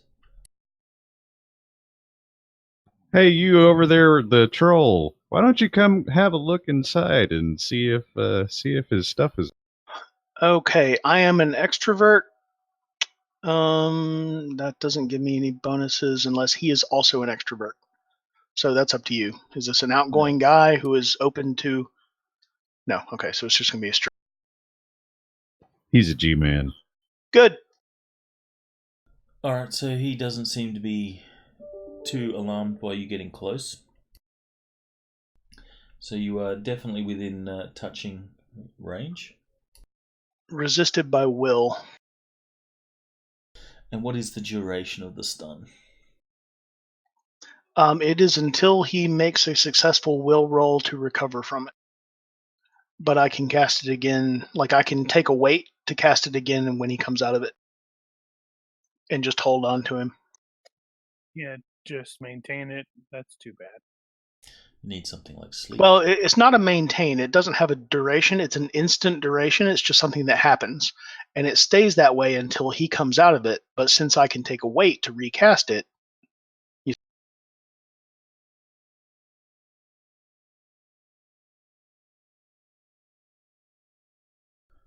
it will be effectively maintained. Resist by will. Yes.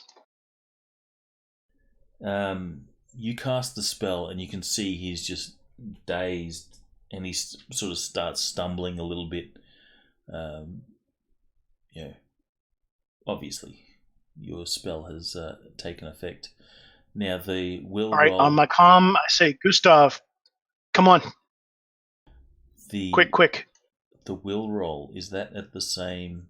Do I have to defeat your success, or is it just straight up will? It's to come out of it is just a straight up will roll, like when you're stunned normally. So it's not a competition to come out of it, but he makes it once per turn. All right, so he's stunned for a few turns.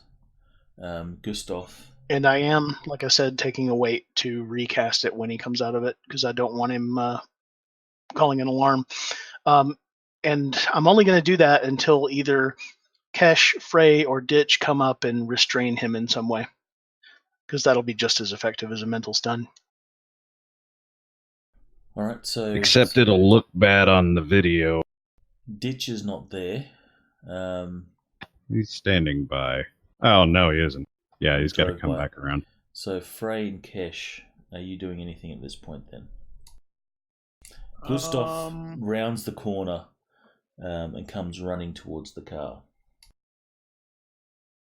I actually think I'm thinking about actually going into the lobby of the apartment and engage the guy, try to act like I'm looking at renting.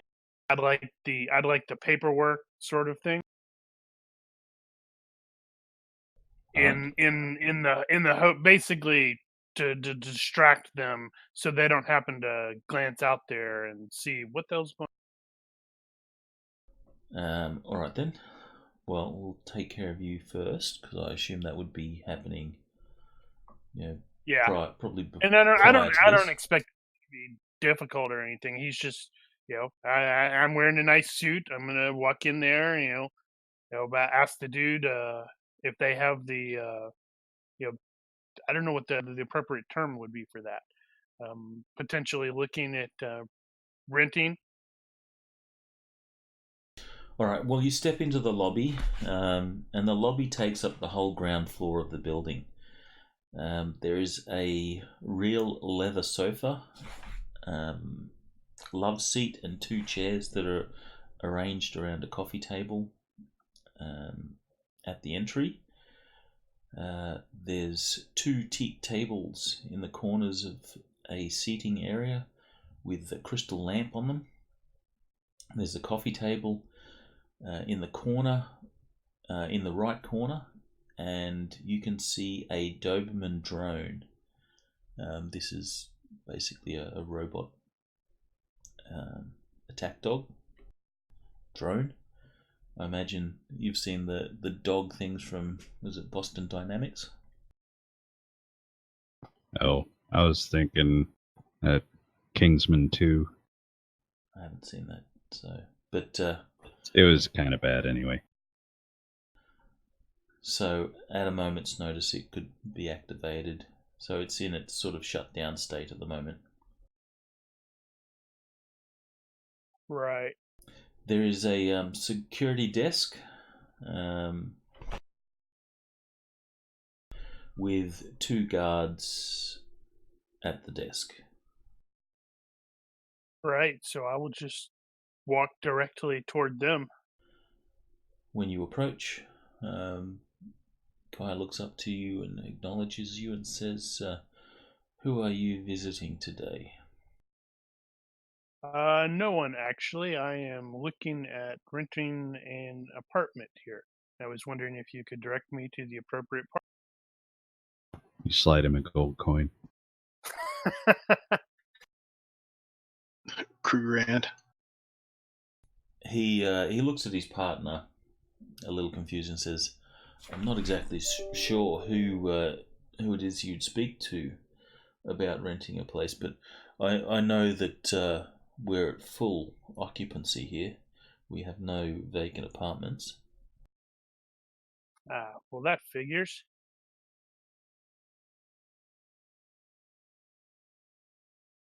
All right. I guess I'll just make the little bit of small talk and then thank them for their time. And can you give me a reaction roll, please? I might be able to give you a reaction roll. And add any appropriate modifiers. Let's see. That one might be appropriate. Oh, that figures. Yeah, that should have been a skill roll. Yeah, because that might have been diplomacy. Maybe? Jeez. Going to be like that. It's going to be like that.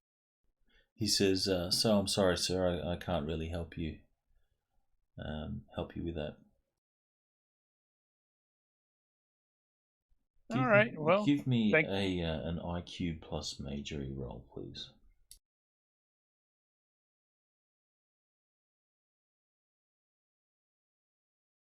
Jeez.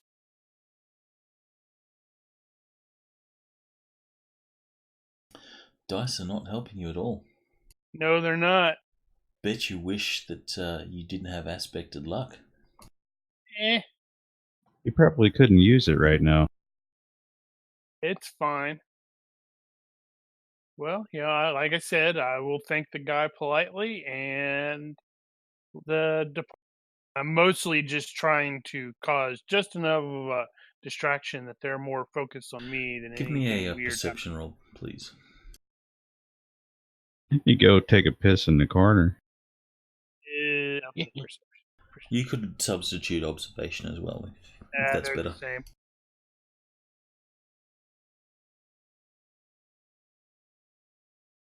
Well, if you make a scene, they're going to keep all attention on you. I'm All not right, so- planning on shooting up the lobby. I didn't mean that kind of scene. Not a bloody scene. You'll notice that they're at this security station.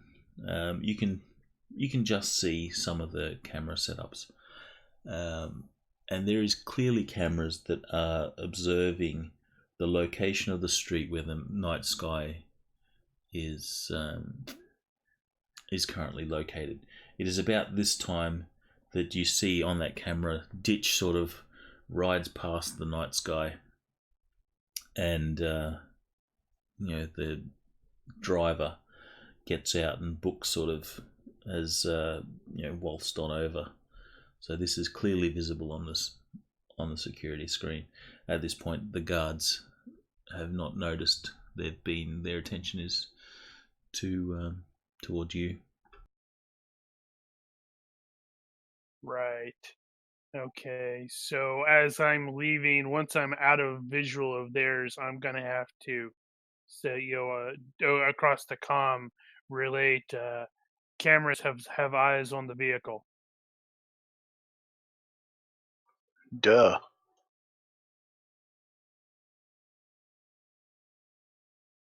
Just saying, if you got a dude rushing in to jump into the car, then that's going to end up showing up on they're gonna know. Well, it may not matter.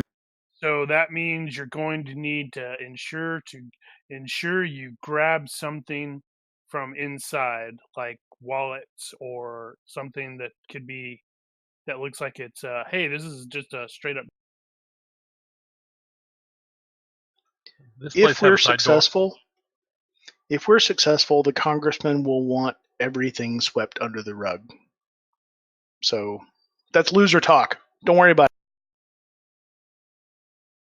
All right, so outside, the driver is stunned. So, Kesh, are there any other person that could be doing anything? So, what are you doing? Do I hear the fact that the cameras are on the vehicle and they're watching? Yes, Oh, yeah. we have shared comms on for stuff like this. There was, just so you're aware, there was like several cameras, but one of the cameras clearly showed the vehicle or the area of the street where the vehicle was. So it's not like they had like one camera and they were focused on that vehicle. I can certainly make a distraction. I'll move to the. Is there a side door to this place? To the lobby. Yeah, to the lobby or to the building itself. Not to the. Oh, there is a fire escape door, but it can only be opened from the inside. And you imagine that, it will open into the fire escape stairwell. Windows on the ground floor. Only into the lobby. Are the windows on the side or the front? There's windows on pretty much all the sides. There's a window, but the front has a large glass pane which goes into the lobby. Like I Is said, there a rock or something I can pick up? The whole ground floor of this building is lobby. Is there a rock or chunk of brick or something I can pick up? Let's see. Let's have the universe decide. The street is ordinarily fairly clean,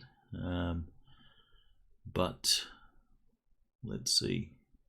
So just get. I'll get you to make a reaction roll.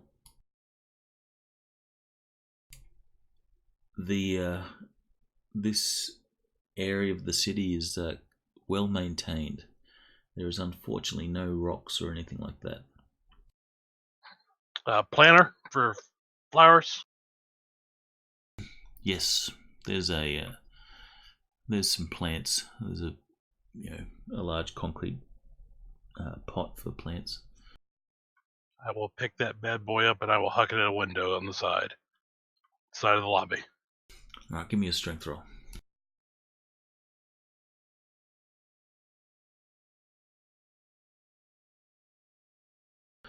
All right, so you lift this thing. It's a it's a good size, 2 foot by 2 foot with some plants growing in it. You have to strain yourself a little to pick it up, and you toss it. You don't manage to toss it very far, but it's enough to hit the window. The window will, the pot plant will hit the window with a loud thud, and you can see the glass vibrates. However, it does not shatter, and you've left like a scratch. This is clearly, what is it, plasti something, plexiglass.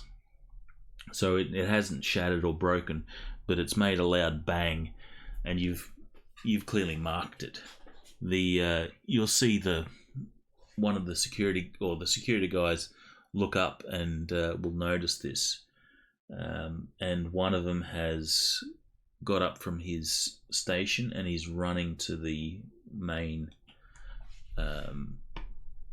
lobby doors. The other, I'm leisurely walking out. Where you're leisurely walking out, yes. The other has picked up a phone. Okay, I start ranting and raving and down with society, down with, oh, where's my drink? Get down with everybody, man. Do you have acting? Nope. Alright, roll on default, IQ -5. So just put a -5 in the modifier box. It's gonna be awesome.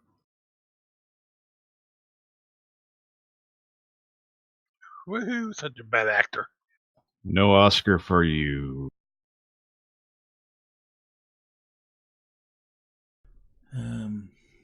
You do have a higher IQ. I think that gives you a +2 on your roll, but that's not going to make a difference. Nope. Well, it is resisted. Does he have luck? Or could be resisted. I do have luck. I could go ahead and attempt to roll that twice. If you wish to. That'd be awesome if he rolls it just straight up 3. Yeah, let's try it. Hell, why not? Alright, so you can adjust your modifier to add a further +2, so it'd only be IQ -3. 3. Is it 2 or is it 1? I think it's +2 if your IQ is higher than the target.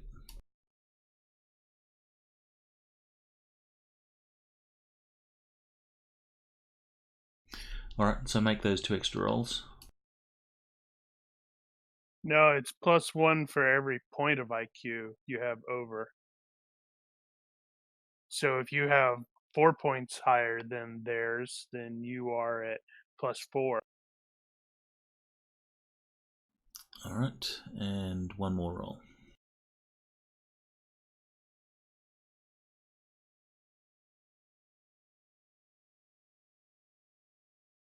Wow.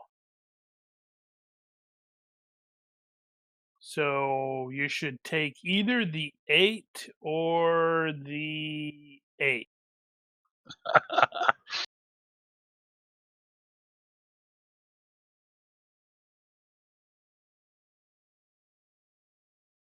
All right, so the security guy will run past Frey.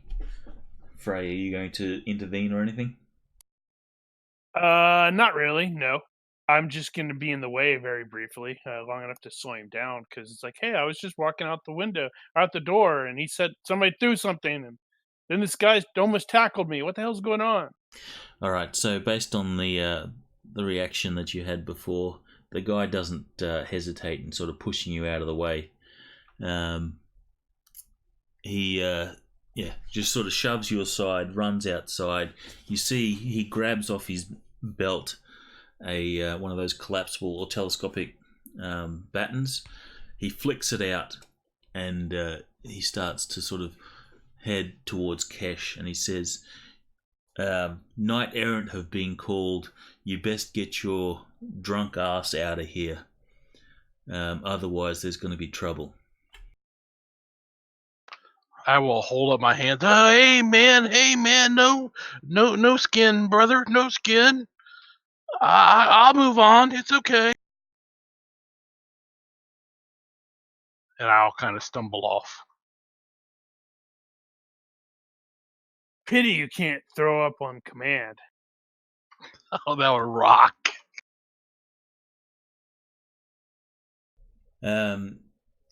Book, you're going to need to make another stun roll.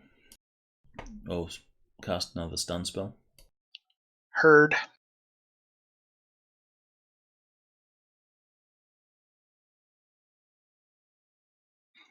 Decent.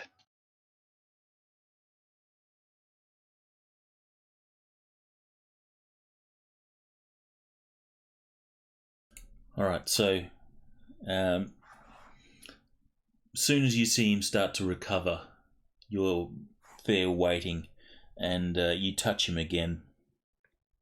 He realizes that you're casting spells, so he will get a dodge on this touch. I'm already touching him. How can he dodge? I mean, he's basically grappled.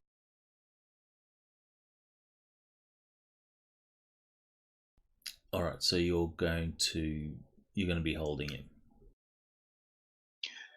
Yeah. Right. I mean, I'm not like He's waiting holding with him my up. hand an inch away.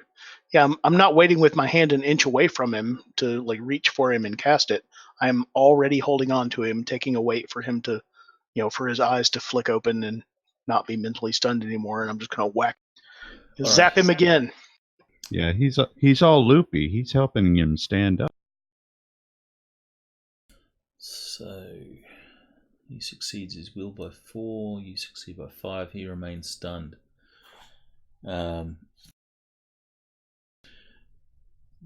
The hulking figure. Do keep in mind Sorry, I was going to say, do keep in mind that he gets to resist once per second. So, as things are going on around us, I'll probably have to cast pretty often. That's right. I've been rolling for him. Cool. It's about this time that the hulking figure of Gustav squeezes into the front door, and you basically have this huge troll ass hanging out the driver's side door of this vehicle. The car leans over like half a foot. Yeah. And he's doing something there in the front. It'll take him a little bit of time. I'll get another roll from you, please, Book. If you've been eating salads, your plumber's crack is like 2 inches shorter than it used to be. Lost 60 kilos.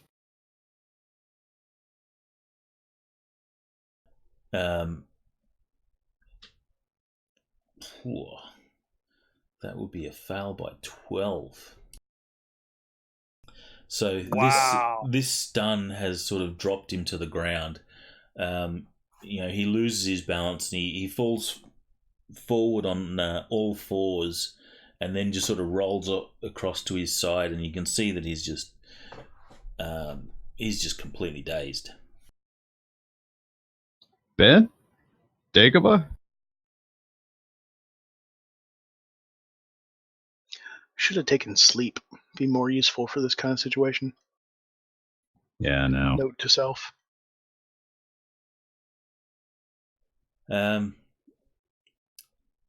Gustav then emerges from the vehicle, thumbs up, and he starts running away. Okay. Grab his wallet. Not Gustav's, this guy's. Yeah, make it look like a robbery. We'll take this guy's wallet, cred stick, and so forth. His comm link. All right. You grab his stuff and then... And we vacate. Vacate. Might actually be able to get something useful off his comm link, too, while you're at it. Oh, yeah, maybe so. Before we destroy it so it can't be traced. All right, so you guys all depart via your various means. Kesh, you stumble off. Gustav ran back around the corner, and Bookworm, you hit him with another spell, and then leave him there on the street as he slowly recovers. He first sort of props himself up. He's seated on the seated. Oh, wait a sec. Which side do you guys drive on? That side. So he's seated on the sidewalk and just leans back against the night sky, and he takes a few moments to sort of clear his head. He realizes that he's been robbed. He stands up and he's feeling through his jacket to see exactly what you made off with, and he's clearly pissed off and starts yelling out some curses and such. A little while later, a security guard sort of comes up to him and says, you can see that they're talking, you can't make out what's being said, and there's some back and forth. Basically he's saying, I got robbed and the pricks made away with my stuff, and I guess you guys will do what? Regroup? Yep. Regroup, go over the data. Yeah, we'll meet up far away with Gustav. Pay him. I'll pay him 2,000 certified. Let me make a note of that. All right, I have paid Gustav 2,000 certified for the data that he got us. He will give you the data, and he says... We destroy anything traceable that we stole from the guy, because we don't want to be tracked here. If somebody wants to go through it en route and see if there's any useful information in it, they can do that. But by the time we meet up with Gustav, it's gone.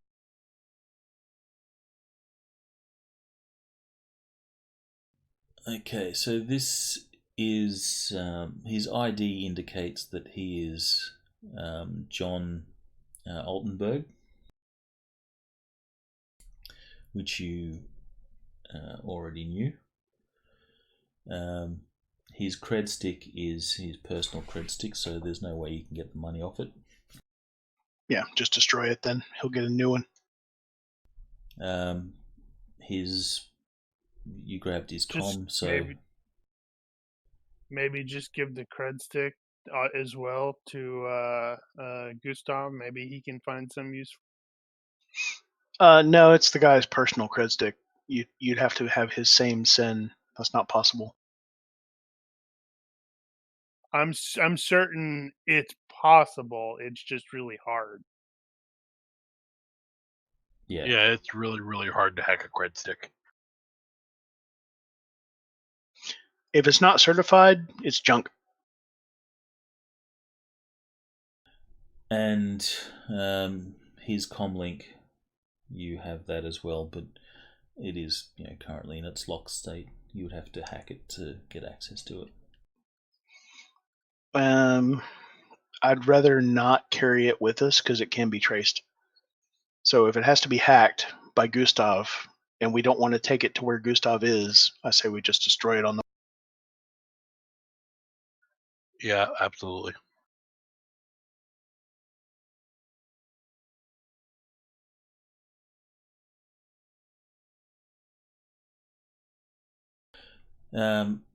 So Gustav will hand over the data, and he says, "Give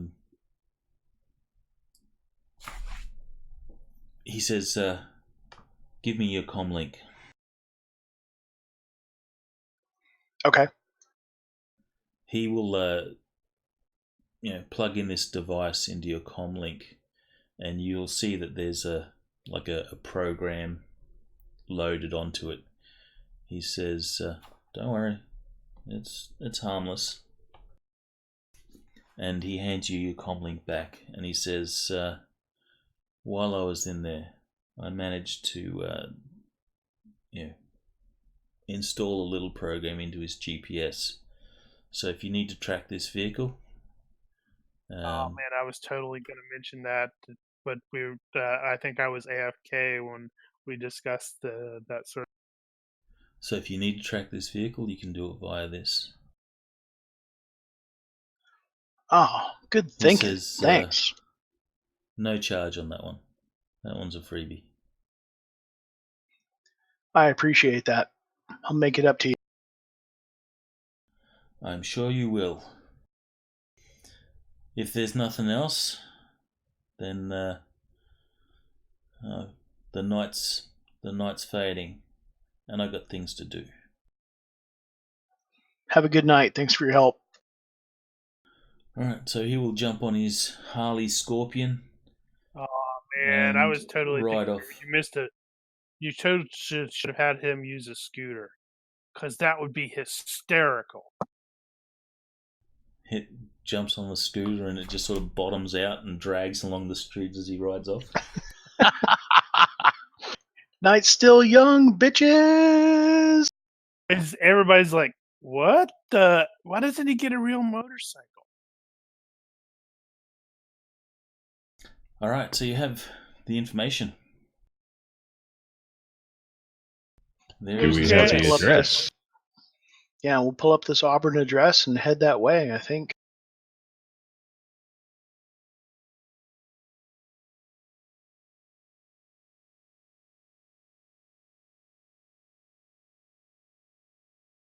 All right, the address is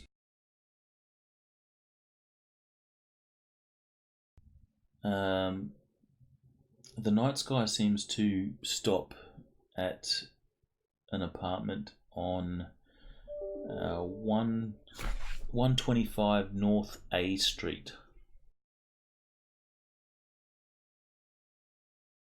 And it does this on several occasions, and then the vehicle sort of goes around the corner and stops in front of a coffee shop, and sort of waits there. Cool. For sometimes hours at a time, sometimes it's only briefly. But yeah, so you have that address. That's where we're going, I think. Yeah, Sounds good to me.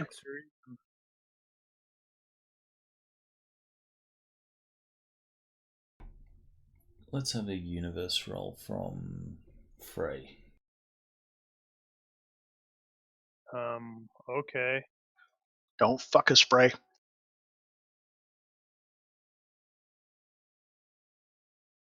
You fucked us. It's poor. It's not bad.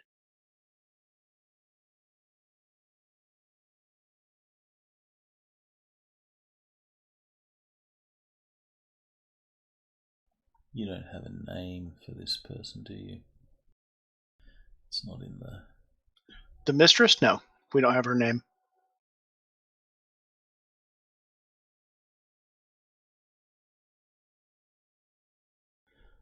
in the GPS locations for this place. There is no name, but what's a good description for it? It'll be the Squiz.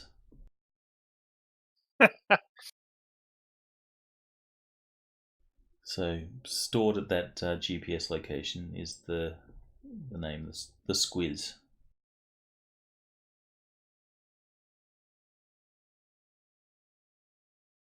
Would you say the address was? 125 125 North A. A Street.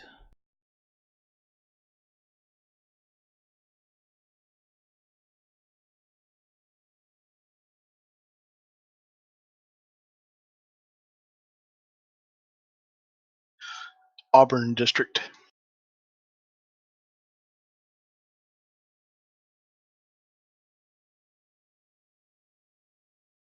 Wow, that's a bit of a drive.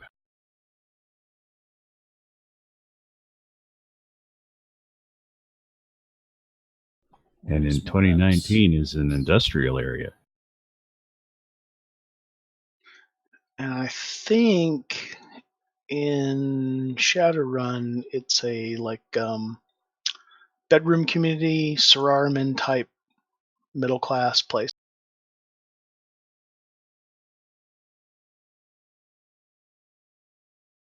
GURPS. Yeah, your basic burbs.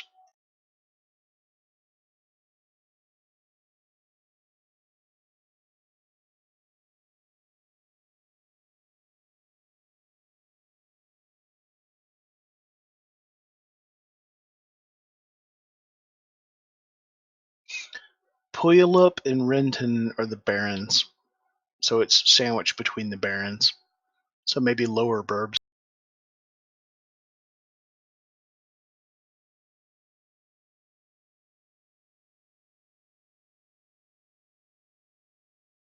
All right, your plan. Yeah, there's the question.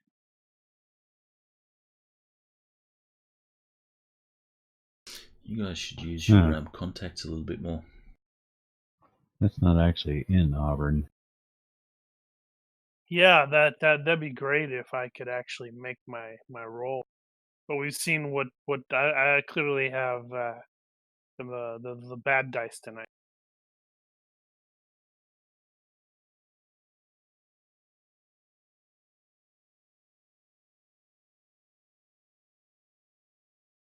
Because I think if I had managed to get the ally with the hacking part, that would have helped a great deal.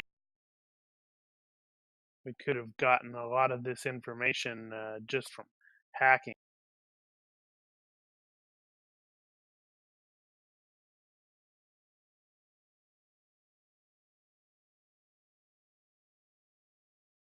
So we don't know what the mistress looks like or what her name is.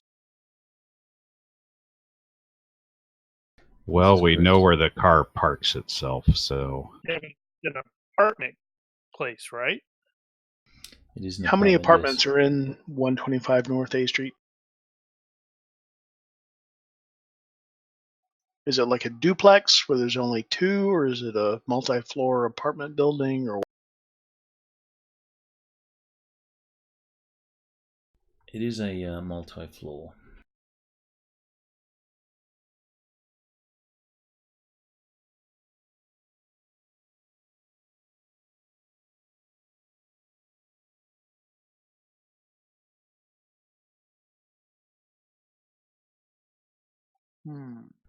Okay. What I'll is the read you entrance this. like? Oh, okay, go ahead. All right. The tall faux brick building is about average for the Auburn neighborhood. The nondescript reddish-brown blends into every other complex in sight, and at 7 stories, it is neither the tallest nor the smallest building in the neighbourhood. You see no visible cameras, though it appears to have some sort of scanner at the front door.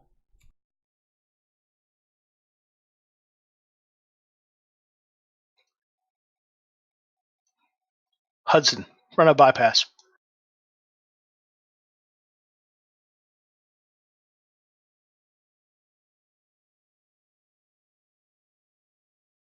I wonder if the interior has got cameras. I would, We know the date and time that he was here last. We could roll the cameras back and see which apartment he goes to. yeah, just have to get access to the cameras. I think I would probably like to do a complete circuit of it to see if there are any surprises. Make sure, basically go around the building,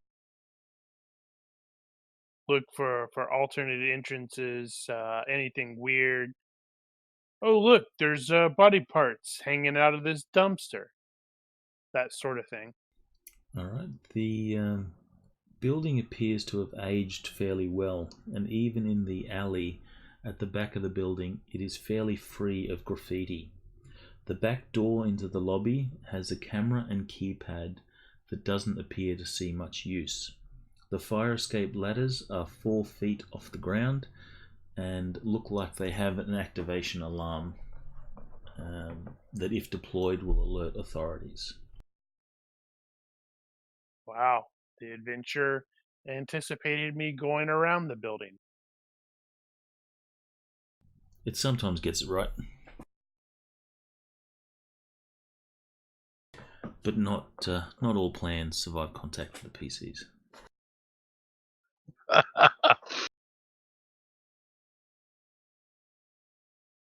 Okay, so let's see. An apartment like this is gonna have how to get the mail? Is it like is their mailboxes inside? Yes, the mailboxes are inside in the Okay. lobby.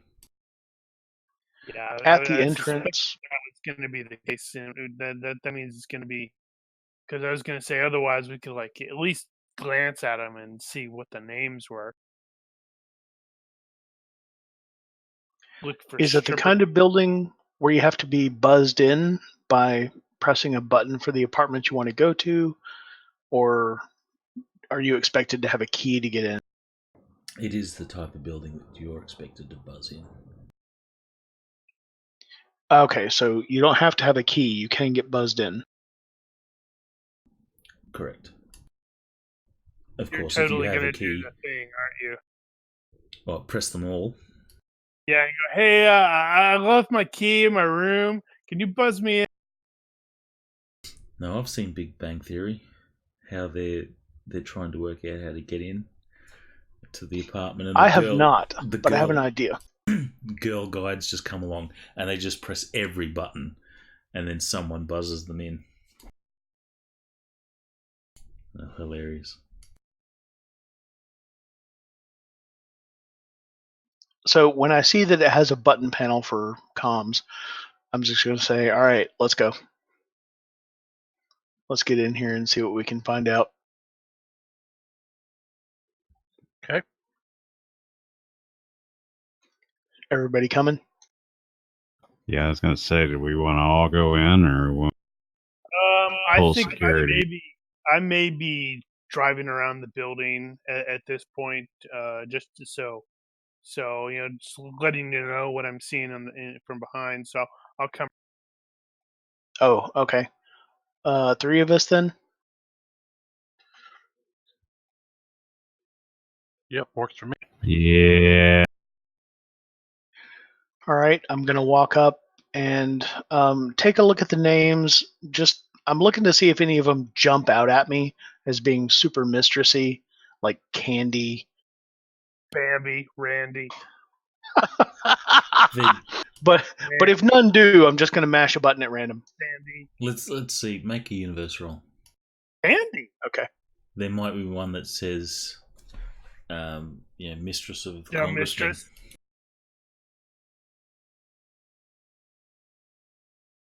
Well, I'll be damned. Well, that's not fair.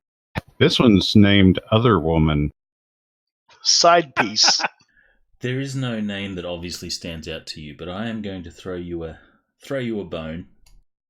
As you're sort of waiting at the door, looking at the names, as you're swiping on this electronic panel through the names to get buzzed in, there is a person that is heading out. This is a Sweet. an elderly guy who has a small lapdog, lapdog in hand. The lap goblin. Yeah, in hand with a leash, and it looks like he's going to take the little guy for a walk. Awesome. As he pulls on the door, we'll hold it open for him and say, "Hey, good evening for a walk." And then we'll duck in after he sort of pulls up his collar and says, "Yeah, bit cold though. It's not as cold as it was back in 52, but still cold." Well, take care. Have a good walk. He And says, we'll duck into the building behind. "You guys here to see someone?" Yep.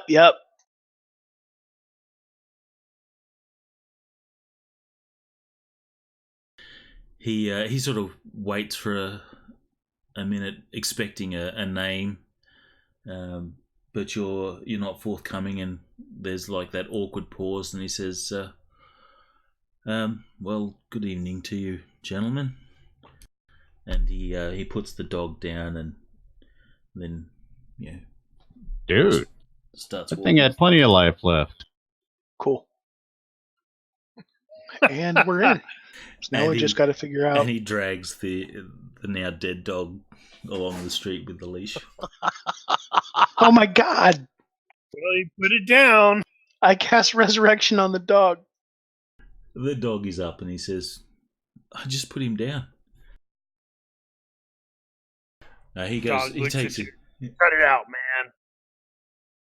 But it was just a dog. He takes his dog Just for a a walk, dog. and Frey goes, twitches a little. There are definitely dogs that I value more than people. Oh, there's definitely some depends people I on the don't people, value I at all. Good point. All right, so you're in the building. Now what? Well, shit. We got a 7-story apartment building, and we're looking for Congressman's side piece. There is 2 elevators and Chippendales? a stairwell in the north wall. There is a small love seat in one corner, and it is the only furniture in the lobby. Make Kesh dress up like a Chippendales and start knocking on everybody's doors. Is this the right room? Here for a surprise birthday party. Supposed to jump out of a cake. Right, so you have there is an AR occupancy list in the lobby. AR? Augmented reality. Oh, Yep. okay. Sorry. Derp. Catch up. Does anyone have intuition? Because that would certainly help you here. Is that a skill? No, it's an advantage. It basically lets you guess right. You go, hey, I have 2 options. Which one's the appropriate one? And the GM can like randomly roll, or not randomly, but make a roll, and you go, you need to pick that one. So, Oh. think of like if you've watched NCIS, it's Gibbs's gut.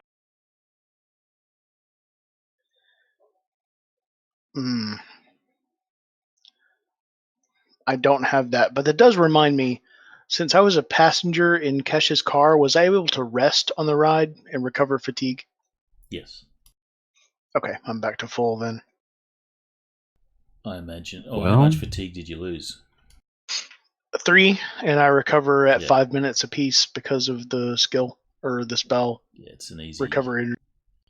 It's an easy, 20-minute, 30-minute drive.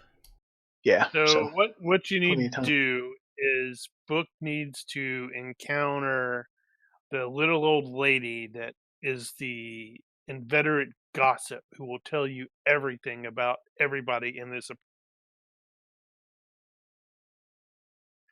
Yeah, That's maybe. true. All right, Book. Roll a universe.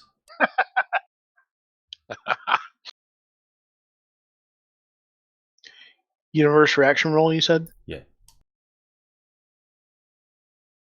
Not bad. The elevator opens and an elderly woman walks out, and she sees you guys and says, "Oh, by any chance, you boys didn't see my husband? He was taking the dog for a walk." Yes, ma'am, we did. He went out the door just a moment ago. Did you see which way he went?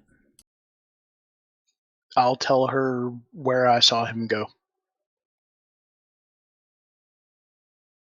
She's about to walk out and she stops and says, "You're new faces here. Who are you to see?" She says, "I know everyone that comes and goes from this building." Well, we're friends of. Gosh, I don't know if I should say, but you seem so kind and trustworthy. Maybe you could help. Sure. We're associates of, and I'll kind of lean in close to her and say, Congressman Grey. And I'll lean back and say, and we're here to fetch a young lady for him, but we don't know what apartment to go to. Oh, give me a reaction roll for her. How does she trust Is you? she an extrovert? She sure seems like an extrovert. Yeah. Which gossip isn't an extrovert? Haha, so I get know, my plus right? 1 for extrovert. Yeah. Neutral. She says, "Oh, I don't know if I should say, but that would be Naomi. She's Like on. that. I don't think I should say, but I'm gonna tell you anyway. She's in. Was it 4G? And you can see the room number just sort of off the top of her head. She knows everyone in this building and where they are. Totally. Oh, what a relief. Gee, Thank you that so was much. a G. I couldn't tell if it was a D or a man. A C, it was a G looking C. We didn't know. Thank you so much for your help. Is there anything we can do for you? She says, "Nice girl, but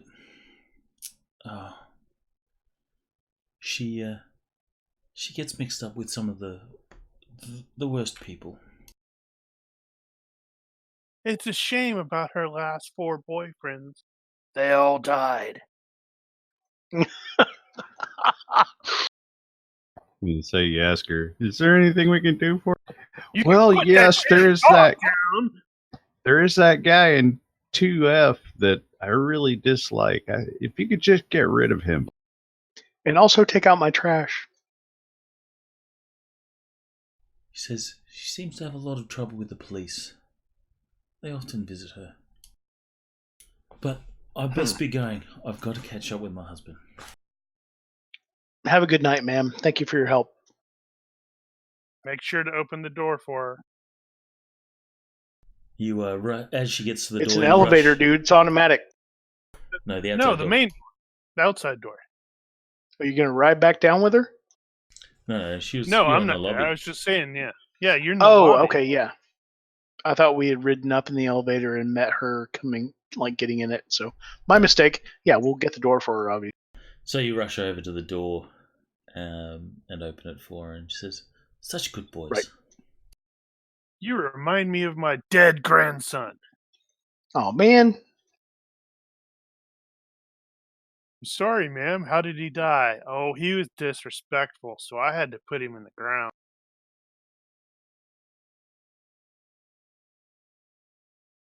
Well, you have a nice night, ma'am. And So we'll get in the elevator and hit the 4 button. she rushes off down the street. You get into Rushes? the elevator. Before long, you find yourself standing in front of apartment 4G.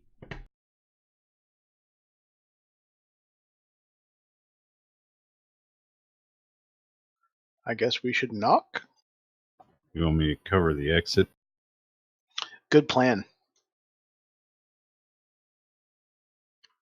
All This, there from the door- street. Does this door have a camera above it, or a camera hole on the door itself? There's a camera in the door, so you imagine that she can see who's on the other side of the door. It's a little button cam in the door, where back in the olden days it would be a peephole. So that means you need to flash up the foil wrapped condom and pretend you're a cop. That's clearly your bad. Wow.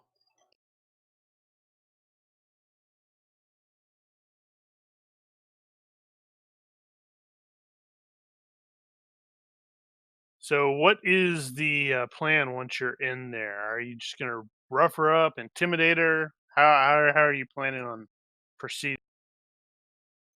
I was thinking Hit of her with calling him.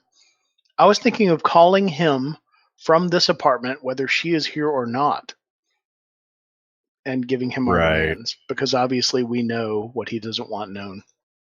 Well, the thing that immediately comes to mind to me, if we do that, is there's no telling that he won't just immediately get on the line with somebody else and scramble a strike team to go in there. Try me, ho.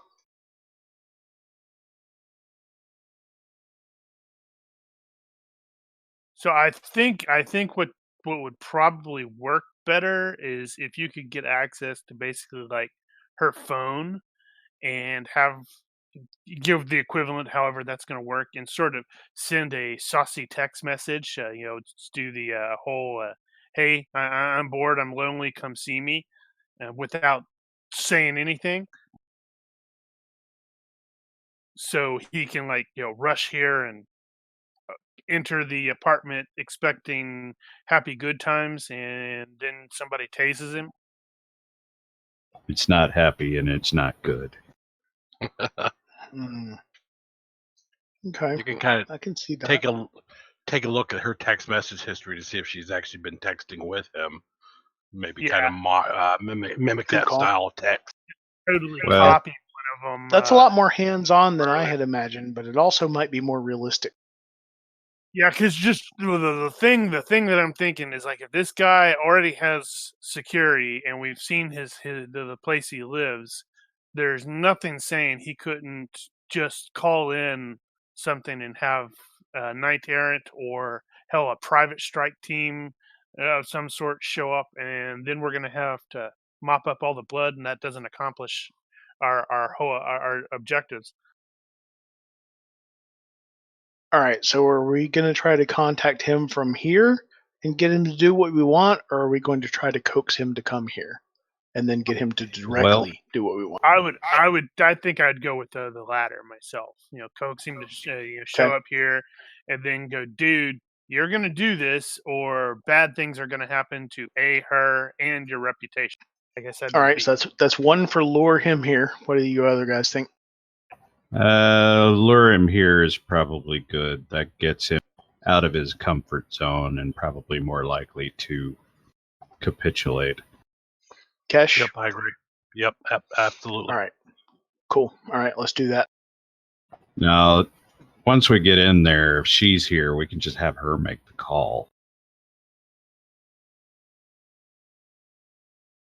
I do have forced entry. So we could Well- just open it instead of knocking? We can knock and then open if she's not home. Knock first, then? Knock first. Yep. All right, we knock. Knock on the door. Candygram. Oh, right. So I am going Land sharks. outside. I will be going outside and watching the window for that apartment. If I can actually get to the window, that would be ideal. Well, you have the fire escape. Like I said, it has an alarm. If it's reachable from there, like the window is reachable from. No, I don't need to activate the fire escape ladder to actually get to it. Well, the building is climbable, but it's not an easy climb. It's a modern building, so that's -3, but it will be a slow climb as well. Thought you were trying to scare me or something.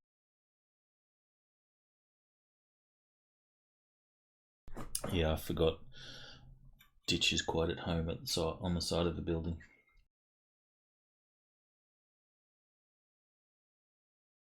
On the other hand, Jesus. It's that cold, wet, yeah. cold, wet building that made it just that little bit more difficult. So you're going to climb up to the window? Yeah, I think so.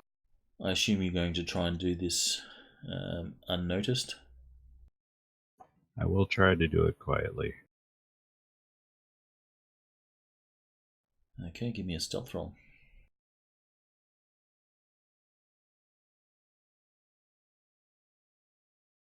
Mm-hmm.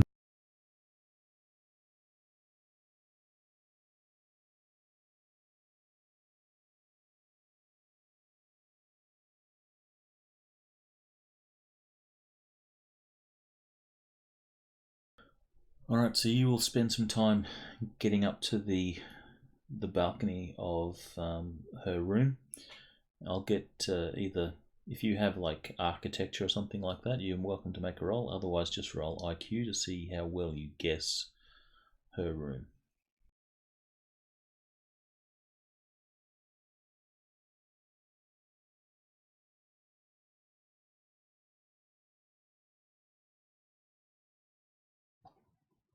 What would that, I guess? So just an IQ roll, or if you have architecture, Yeah, you could I don't trust that. substitute that. Hey, Alright, so you got a fair idea which one it is. You're not going to be 100% certain until you get there, but you start up more Well- or less. presumably there are going to be some raised voices here shortly.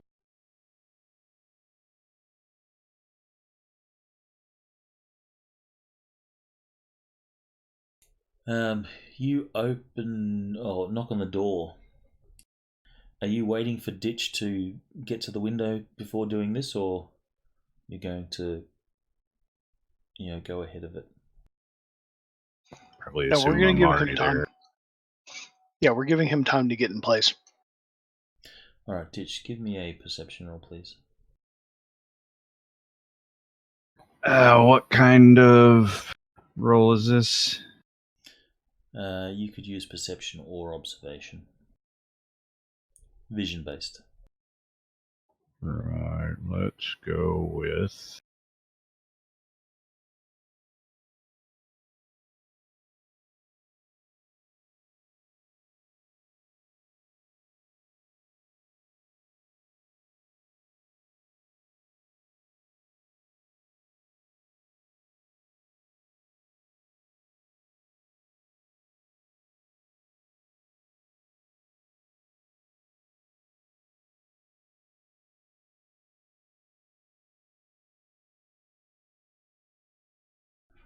Alright, Ditch, in the room, you can see this young lady.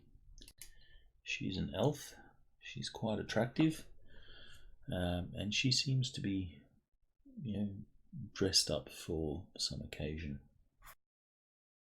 And apparently entertaining someone. No, the guy attached to her left arm is not there. That is a hallucination. She was really lonely. I suppose you could have holographic people, like in, is it The Expanse? The dude had a... No, you're thinking of Blade Runner 2049. Right, that's it. Although I wonder if that'd just be AR instead of actual holography. Either or. Anyway, she's in the room. You hear the knock on the door. She goes up to the door and she activates the view screen on the door, and you can see your companions on the other side.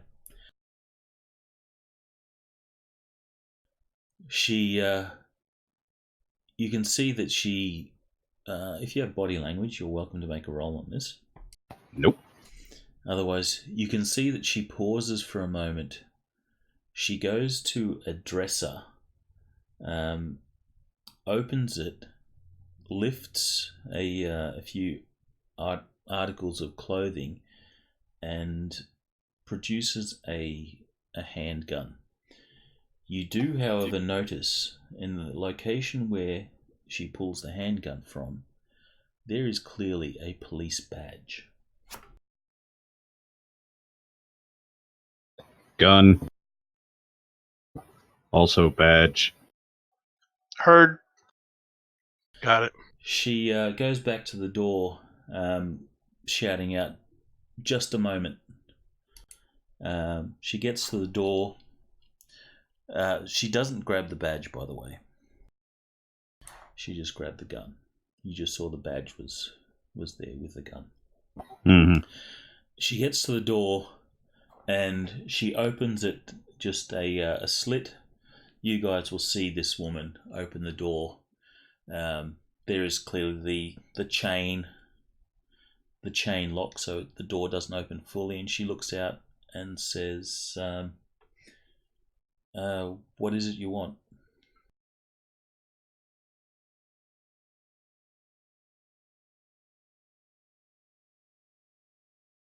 That's to you guys that are in the hallway. The gun is obviously not visible to you. She just has it held out to the side behind the door. This is something that Ditch can see.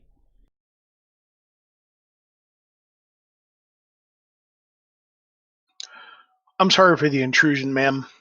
Mr. Grey has sent us to talk to you about a sensitive subject. Oh, I see. He didn't tell me anything That about was my fast talk attempt. I see. He didn't tell me anything about it. He normally doesn't talk about me. Well, it's quite sensitive. May we come in, ma'am? She looks you over and says, "Sure, just give me a moment." Ditch. Yes, ma'am. She shuts the door again. Ditch, you see that she rushes back to the dresser, lifts the clothes again, and puts the gun back in its spot, closes the dresser. She straightens up her clothes, and then opens the door, or unlatches the door and opens the door for your companions. So I'll let them know she put the gun away. Got it. She lets you in. The moment you get in, you smell the scent of like incense burning, just a nice pleasant fragrance. And she's also dolled up. She's got perfume, and she's done her hair and makeup. She She looks like she's ready to go out or ready to entertain. Were you expecting someone? She says, yes. Now, Frey does have body language. Frey's not present. Remember, he was out in the vehicle on the street. Oh, I thought that was Ditch that was outside. No, Frey's driving around. Yeah, I circled around while you guys went in, and then it occurred to me, oh yeah, I'm the only one of the three that the driver has not potentially identified as, hey, these guys were involved in the. Oh, so it's just me and Kesh. Okay, cool. Yeah, that probably makes a little bit more. It's probably less intimidating to most people. I don't know. Kesh could be kind of intimidating. He is that Yeah. guy. Yes, he is. He's got a bad temper too. She, so she invites you in and then she shuts the door. Shuts the door behind you. You can see that she takes a quick look down the hall just to make sure that you guys were alone. And then summons Cthulhu. Then she says, so what is it that you wish to speak to me about?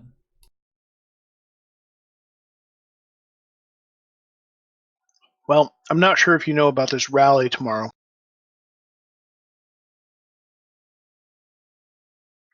At the Metroplex Hall. There's a moment of hesitation. Can I get a perception roll from those people that are in the room, please?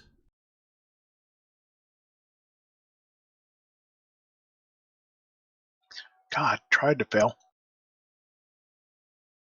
Dice do not like us today. It's not like outright hostility, just more general. So you, those of you inside the room, will see that there is at the table in the apartment. It's only a small apartment.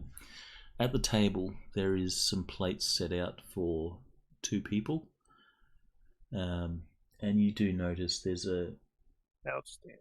there is the aroma of food in the air. She says, "No, I haven't heard of it. What about it? And how does that involve me?" Well, it smells like you're cooking. Do you need to? Should we go to the kitchen so you can attend to that, or are we good here? Oh no, we're good. It's fine. Okay. Well, like I said, there's this rally tomorrow, and Mr. Grey is. We're concerned about where he's going to come down on it, and as his associates, we kind of want to. We want to help him with his decision about what to do tomorrow, and we thought you could help with that. She says, "How does that involve me? I'm not part Well, of his you're close business with affairs." Mr. Grey. Well, of course not, but you're close with him, right? She nods. So you're an influential person in his life. You're important to him.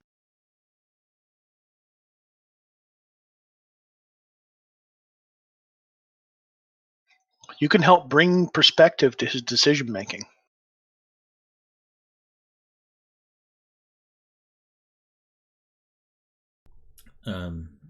Okay, but shouldn't you be talking to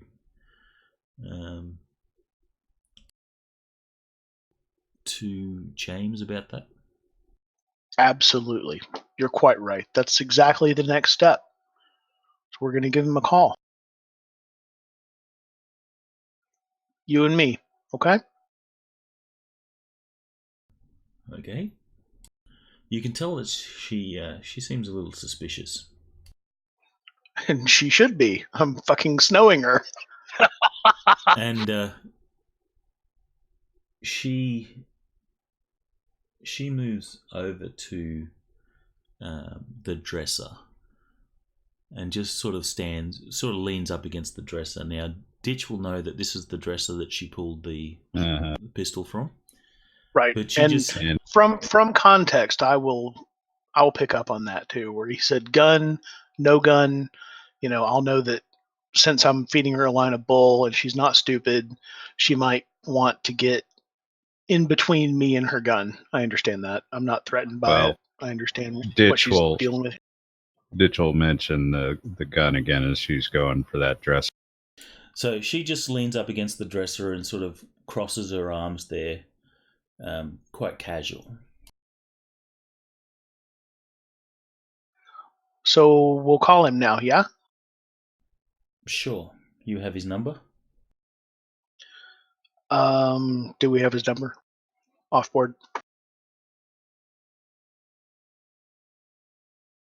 Boy, that would have been a good piece of data to include in that dossier. And or from the driver's phone before we destroyed it, because we did check it before we destroyed it. Well, he said it was locked. Ah, damn. Yeah, it was. You will not have his personal number. You could quickly access an office number, like his work number, but not a personal number. Well, I mean, I have to go through his office. Do you have his direct number?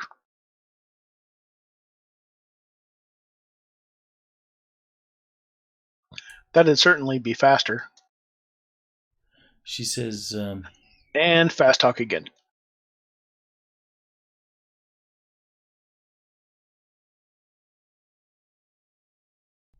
She says, sure. And she points. Oh, you know what? You don't even have to give me the number. You can just use your comm link. We can just call him on yours. Cool? She goes, yeah, we could do that. That is not how I was expecting it would go. So, Ain't over yet. She calls. And are you making any requests or anything like that? No, I'm just getting shoulder to shoulder with her so that we'll both be in the shop. Yes, and there's probably room for Kesh too if he wants to. All right, so she will notice this and she will put her phone on speakerphone. And she says, darling, I have some friends of yours that wish to speak to you. Oh, before she even gets to say that, she's sort of cut off, and you hear the voice of Congressman Grey. He says, sorry I'm late. I got held up. John got mugged by some thugs just before I left. I'll be there shortly. And then she goes on to say, there's some friends here that wish to ask you some questions. Or friends of yours that wish to speak with you. And it's about this time that you guys move into the shot. Hey, Jimmy. He looks at you confused and says, do I know you? Oh, you don't recognize me? That's all right. I'm not offended. Listen, oh, stand by. I got to look through my notes. Listen, I was just talking to my good friend, Athena Teutopolis, and we were thinking maybe you should go to that rally tomorrow. You know the one I'm talking about? The one at Metroplex Hall? He says, and why is that exactly? Well, I mean, because you got to show your support for the Polyclub, right? So that nobody finds out what's going on in Auburn ever.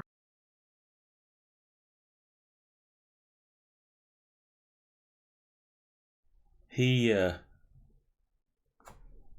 puts his hand over the to cover the camera on the vid phone, and you hear a sort of muffled sound of him saying to the driver, make sure this is not recorded. You totally need to hit the record button on hers. Well, it's her phone. And his hand, comes back, and you see his face, and he says,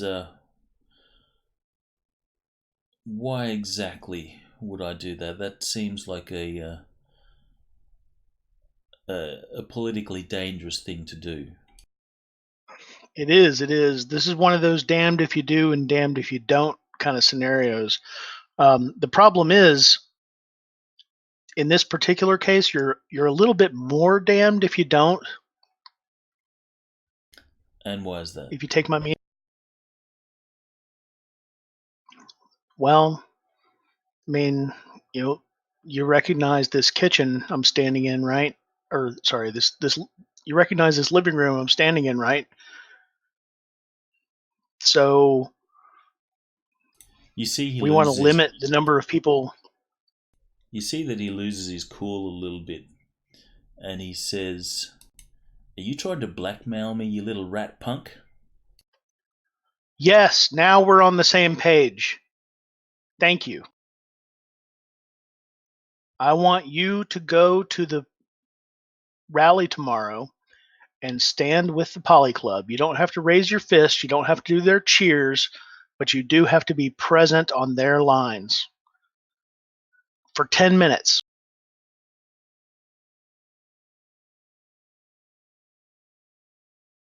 And if you do that, no one will ever know what I know about Auburn. He shakes his head and he says, "I can't do that." "Is it money that you're after?" "I got money. We can talk. Let's make a deal here.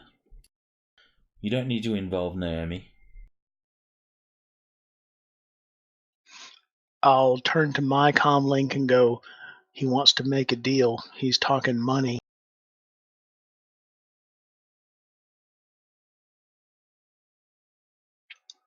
Thoughts? 1 second, sir. Well, I think it probably wouldn't be a huge surprise to that guy to find out that you're a middleman here. So if you just come out and say, it's not a deal with me, it's a deal with that guy. I mean, I'm not if he offers authorized us to more, negotiate. But if he offers us 15 apiece, whose side are we on again? Oh, right, ours. Yeah, I prefer to stay bought though, and if Yes, we get the actually, I think somebody has stay bought, don't they? I do, yes. Cash does. I don't know if I think I don't somebody know else if the other does three too. of it. I Fitch don't. doesn't. I don't know I've that got Frey does. professional. Code of conduct professional. Yeah. You'd be reneging on a deal you made with McAllister too, which is a guy that's been good for work lately. Yeah. And he's okay. Oh, I have code of honor professional too. Damn it. Don't. All right. So never mind that last part. I'll say, no, it's not really about money. It's about pragmatism. It's about taking the path of least resistance. It's about seeing where one uncomfortable decision can save you from a lot of other way less comfortable decisions in the future. I'm trying to save you some hassle here, sir. Show up at that rally for 10 minutes, walk away, and this is all over. Says if I show up at that rally, then you're creating a lot more hassle for me than is necessary. Maybe you underestimate my capacity for creating a hassle for you. And I'll kind of like cut my eyes at Naomi. Frey, since you were driving around, you will see a black. He's probably like he's probably parked nearby, keeping an eye at this. All right, you will see a black Mitsubishi Night Sky pull up Car incoming out the front of the building. It stops there, and at this point, no one's got out. Party guest has arrived. No movement from car. He says, so who's putting you up to this? Wonder if we should be prepping to rush that car.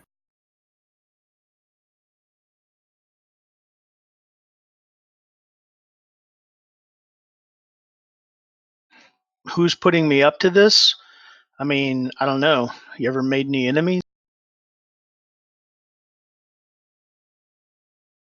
I'm in politics. I make lots of enemies. So there's a long list of possibilities, I guess. I'm not going to tell you. All I'm going to tell you is what the facts are. And the facts are that I'm kind of holding all the cards here. And all I want from you is one simple thing that may cost you a little bit of political capital, but what it's going to cost you if you don't is far greater. Technically, we don't even actually know. McAllister could just be fixing for someone else.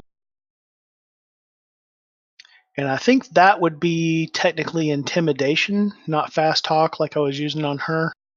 All right, make an intimidation roll.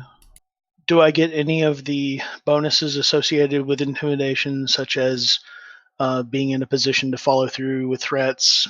I cut my eyes at his girlfriend. I'm obviously in her apartment. I'm obviously not a good actor. I'll give you a +1. Okay, cool.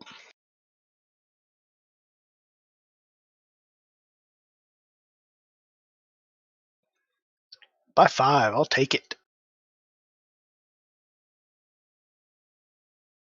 He says, look, I'll need to think about this.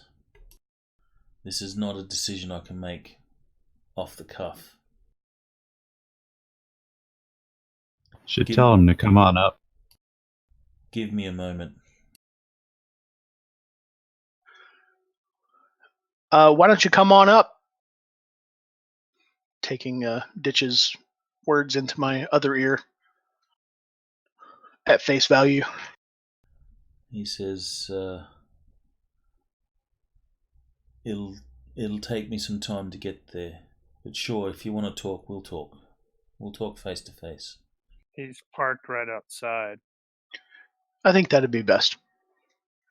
So he's stalling the call for security. Yeah, and I'm totally gonna mention to you, Karsa. It's like he's parked right outside, so you can do that whole. It'll take you some time. How long does it take you to get out of the car and walk through the door and up the steps? He says, 1 moment, and again the hand goes over the camera, and sort of concurrently, you will see. Or Frey, you will see his driver step out of the vehicle. He sort of reaches back into the vehicle and removes from the glove box a pistol. shuts the door, and then he sort of proceeds into the building. The congressman, before he proceeds to the building, the congressman winds down the window and hands him something, which you imagine is like a door key or something like that. And then the driver disappears into the building. Excellent. I'm going to relate that to everybody so they know he's there, and then I'm going to go have a chat with the Congress. The congressman then winds up the window, and you guys will see the hand pulled away from the camera again. He says, "I'll be on my way.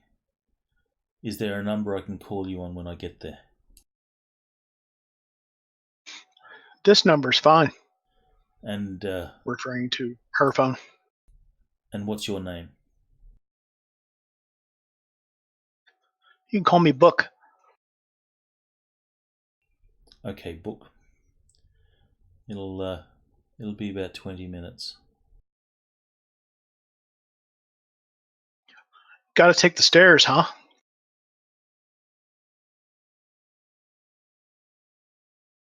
You're saying that got to take the stairs? Yeah. He says confused. It'll take 20 minutes. Like, are you going to take the stairs? He looks confused. He says, "What do you mean?" I mean, I know you're parked right outside. Why is it going to take you 20 minutes? Do you have to take the stairs? He sort of gives a half sort of, chuckle grin. He goes, "Huh." And he sort of then scratches his head as his bluff is being called and he's been busted. Can I pull open the door and slide in next to him at this point? Because that would be awesome. He did have to unlock it to let the guy out. I mean, he's in the car. Yep. So the night sky's a stretch limo. So let's see. Roll universe. Let's see if the door is locked. Here we go. Come on, don't do it to me again. Damn it. Boo. Right, so the... Well, I would have probably seen him lock the door. Well, no. Because it's a stretch limo, so obviously the congressman's in the back. So those doors are locked. So he would have just handed the gun to the driver up front. All right. Well, it looks like I'm going to be taking the driver's... The driver grabbed the gun from the glove box in the front of the car. So the driver's door might be open, even though the door by the congressman's go into the driver's the driver's seat. All right. So you'll try the door. It is locked. You quickly rush around to the driver's door. It is unlocked, and you step in to the vehicle. You can see the partition between the front and the rear of the car that is down, and you can see the congressman is obviously startled. Especially when I aim my suppressed firearm at him and go, "Don't do anything stupid." When I see his surprised expression on the phone, I'll say, "Surprise, motherfucker!" and then hang up. No, I'm not going to hang up. I want to see what happens. The congressman, he sort of sighs his head and like hand to the forehead is like, "Shit, I'm like screwed." Look on his face. Call off your man now. Unless you want him dead. Good point. Because otherwise, he's going to be coming out of that building feet first. Roll intimidation. You have a gun pointed at his head, so that's a +4. Sorry, +3.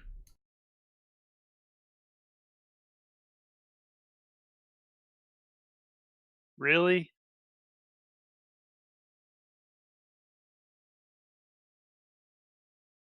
Oh, I had to scroll down. I was looking at something else.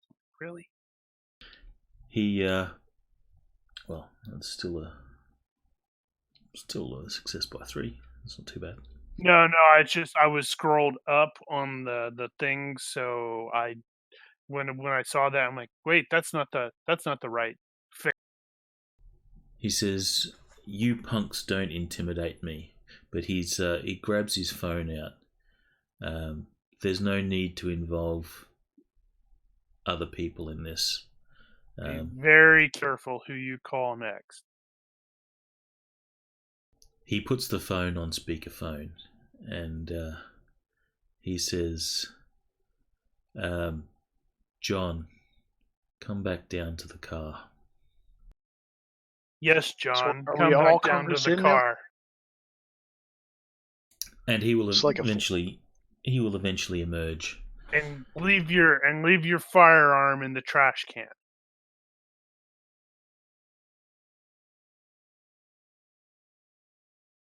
All right, so he will emerge from the building, and as instructed, there's no trash can right at the building, but he tosses it into this flower bed or garden bed that's at the front of the building. Target secured. He walks over to the vehicle. The congressman says, "You have me now. I guess we should talk, yeah? And you do have body language. I do have body language, yes. You can make a roll on that for me, please."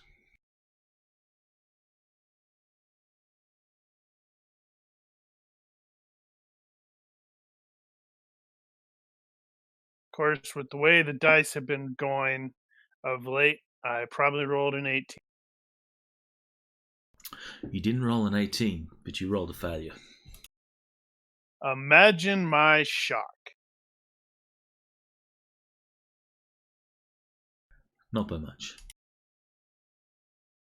Well, hopefully he failed worse. Probably not, because he's a politician.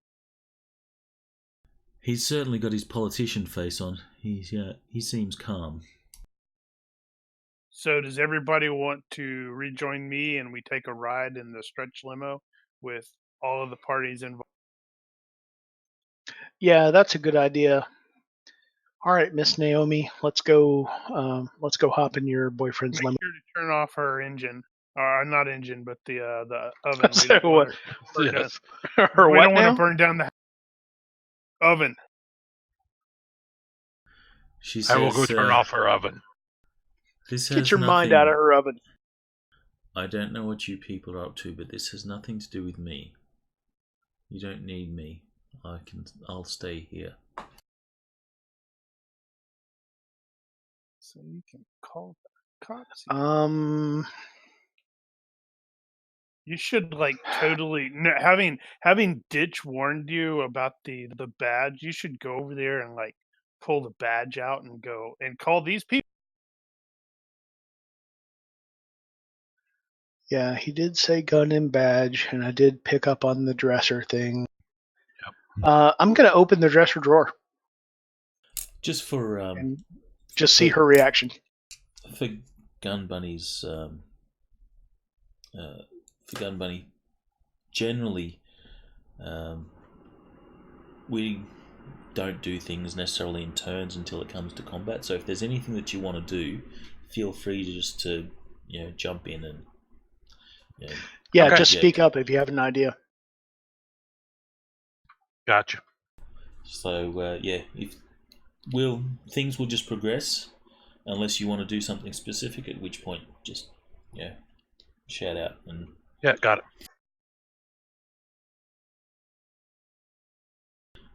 So sorry, what was that? What are you gonna do? I'm gonna open the top drawer of the dresser. I don't know if the top drawer was the one that she opened, but I'm taking a wild guess. It is the top drawer. She's currently leaning on it, and when you go to open the top drawer, she doesn't sort of shift her lean. She continues, and she says, "Yeah, what are you doing? A girl's things are private." Even her badge? You can see that she's visibly, taken back a little bit by that, and says, well, "What do you mean?"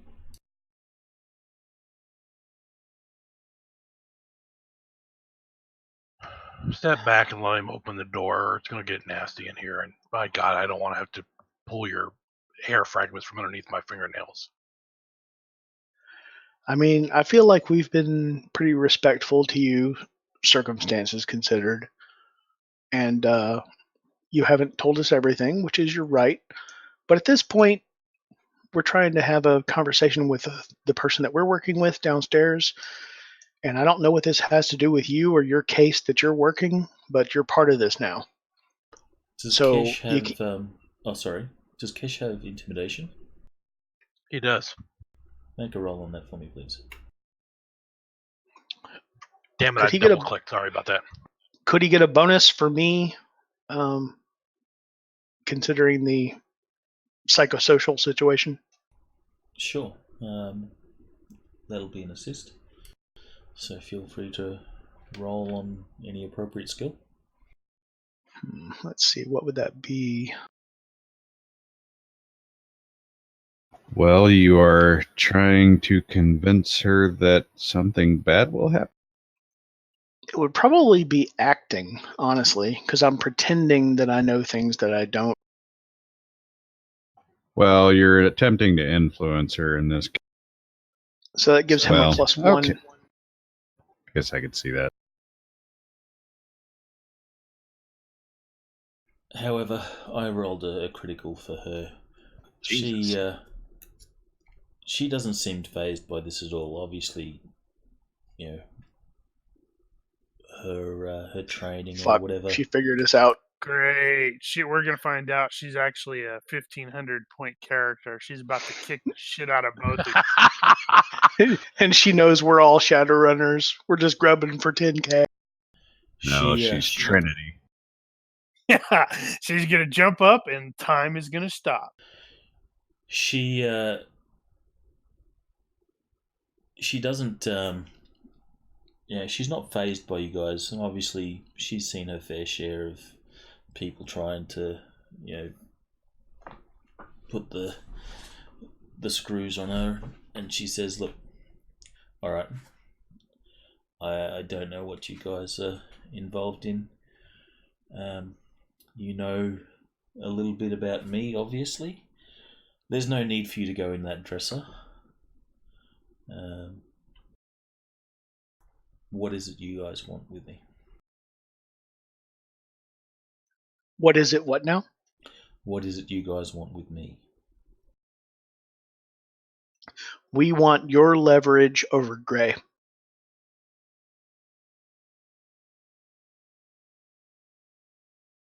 We need Grey to be in a certain place at a certain time, and we need him to be there because of you. Straight up. No lie. She turns off the I'm just a sweet girl act, and she becomes serious and says, "I don't know how much pull I have with Grey. For months now, he's been saying that he's going to leave his wife for me, but that's never come to fruition. I think I'm just a thing on the side. I give him what his wife doesn't. I don't know how much influence I'll have over him." How does Book use that? Well, that's how that game is played. You have more influence than you think. If he thinks that he'll never see you again, for example, if he doesn't show up in the place and time that he's supposed to be, he might be quite malleable. Alright. If you want me to help you, you need to be a little more forthcoming with me. What is your plan for the congressman? Okay. Since we're doing real talk, our plan is to make him look bad by having him show up with Humanis Policlub for 10 minutes and get him on TV. That's it. No more, no less.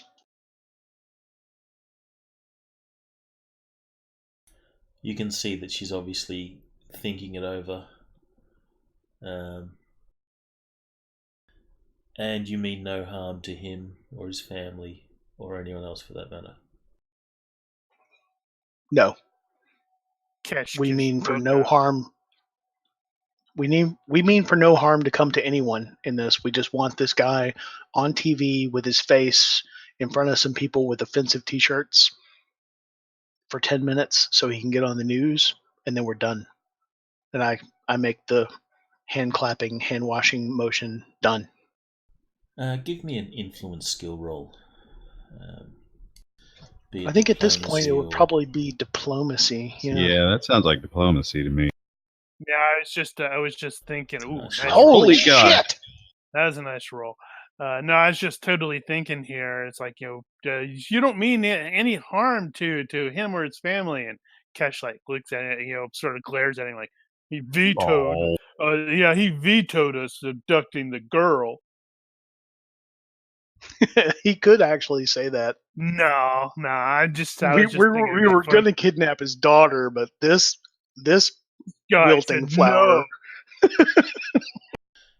She says, something like that could ruin a man in his position.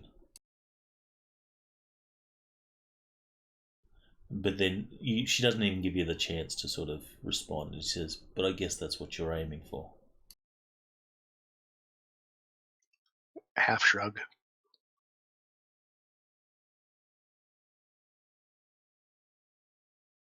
We're just the means, not the end. And he is a dick. Alright, I'll go along with it. But I want your assurances Thank you. that no one gets hurt and the congressman is free to go about his business. Whether he chooses to do this thing for you or not. The congressman can't be hurt. Okay. All right. I agree to your terms. If he still won't do it after this, then that's it.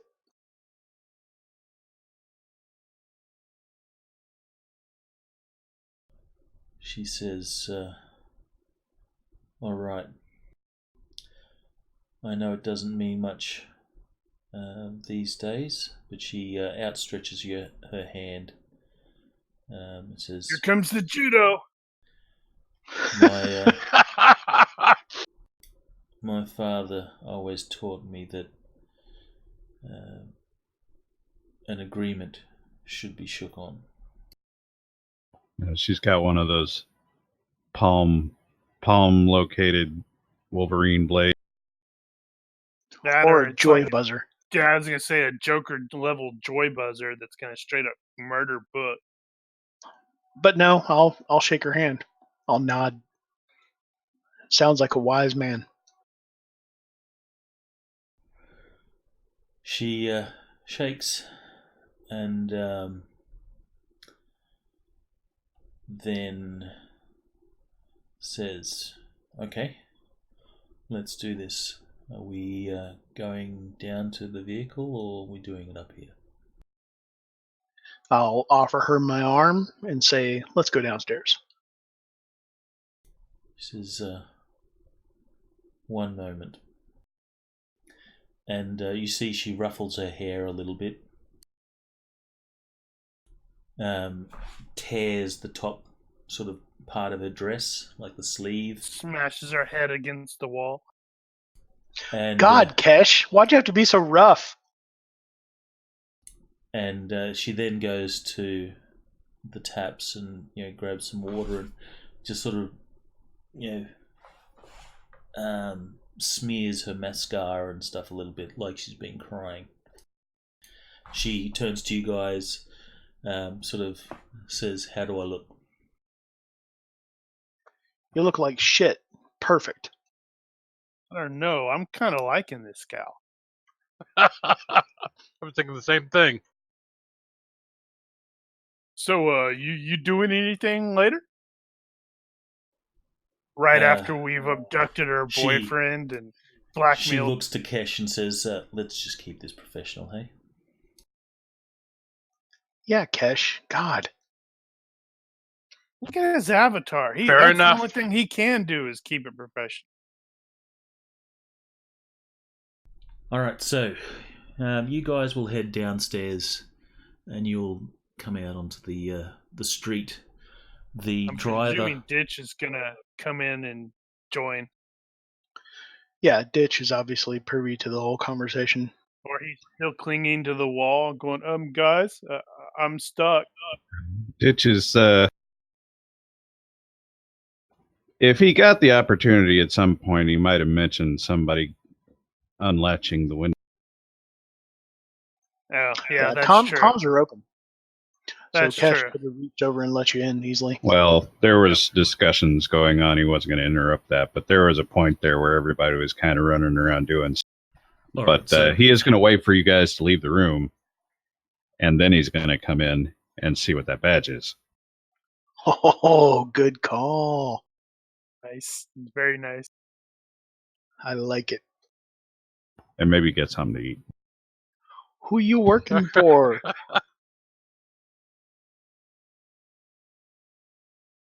Wouldn't want that dinner to get wasted. I know, right? Smells awesome, and I'm so focused on smells right now. Umami.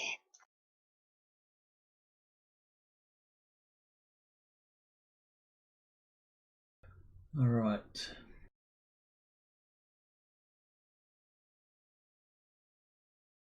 The badge is just your run-of-the-mill police badge.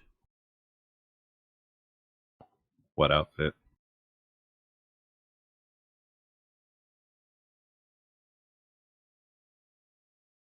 Local police.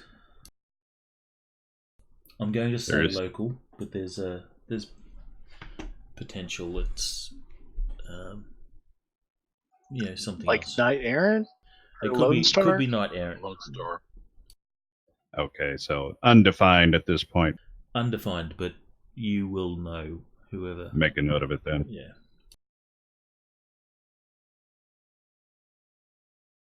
I will have a quick glance around, not terribly thorough, but I'll go through the house and see if there's anything that jumps out at me before I'll go back at. No, it seems Probably like at the window. Pretty sparse apartment. Make an observation roll. Or would that be search? Well, no, not necessarily. No, this is more observation.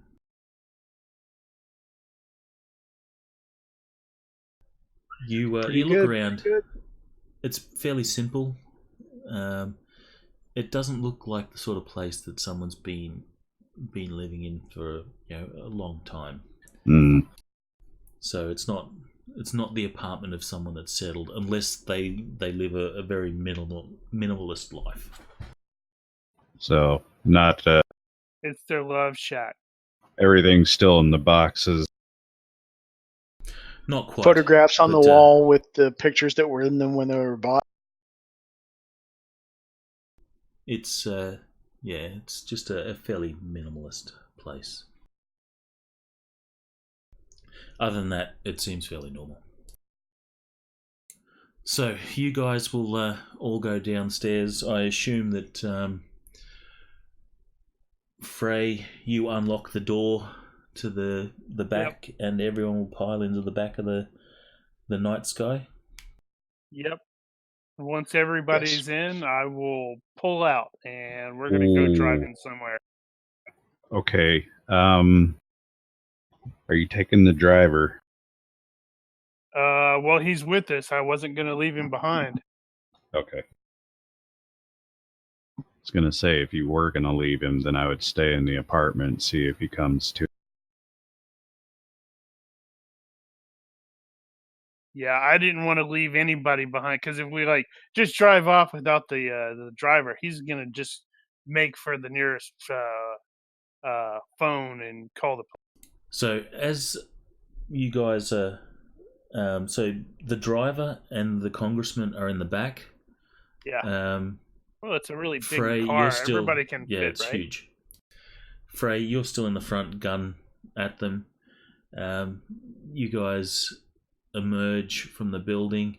Naomi will see the guys out front as you're in the lobby, and she'll say, "The congressman is big on security.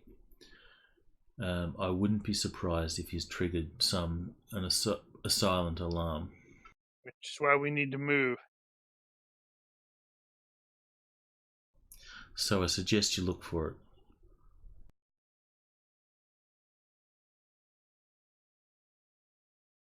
Yeah, you should probably Look do that. for the silent alarm. Yes. Like on his person. His watch. Mm.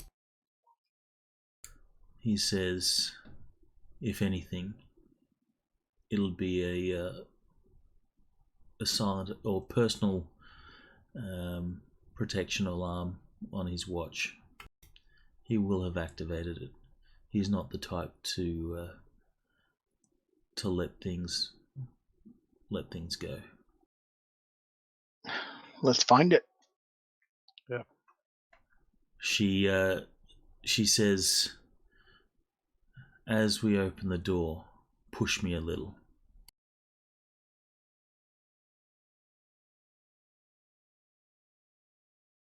And you open the door, and who's going to give her a little shove, if any?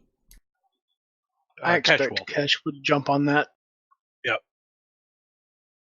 All right, you give her a shove, and you can see that you didn't shove her that hard, but she deliberately stumbles, and sort of falls to the ground.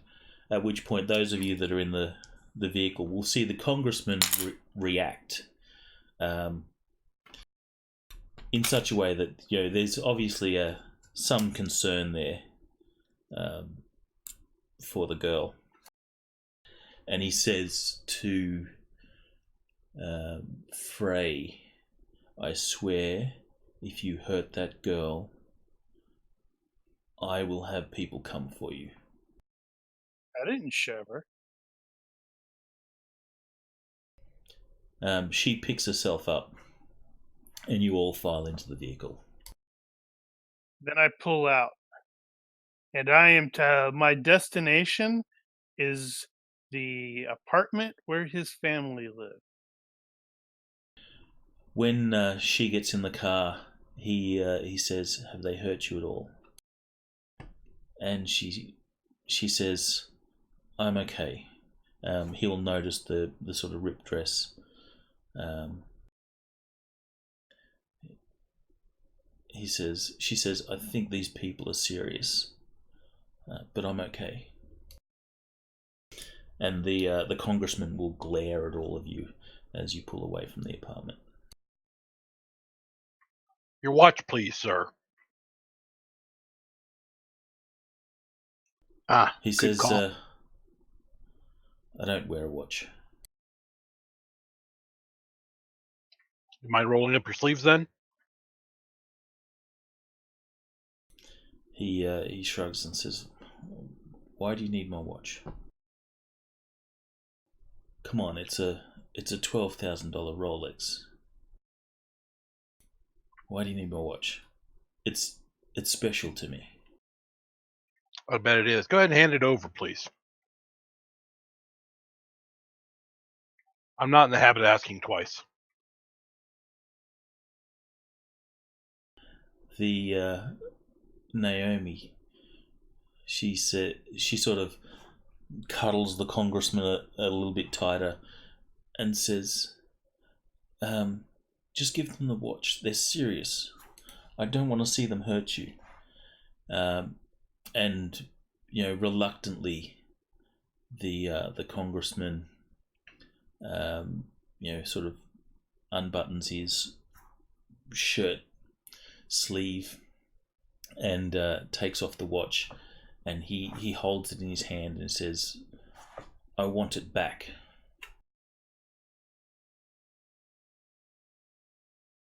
And he will hand you the watch, and you can see there's a look of concern on his face, and you know the obvious reasons why.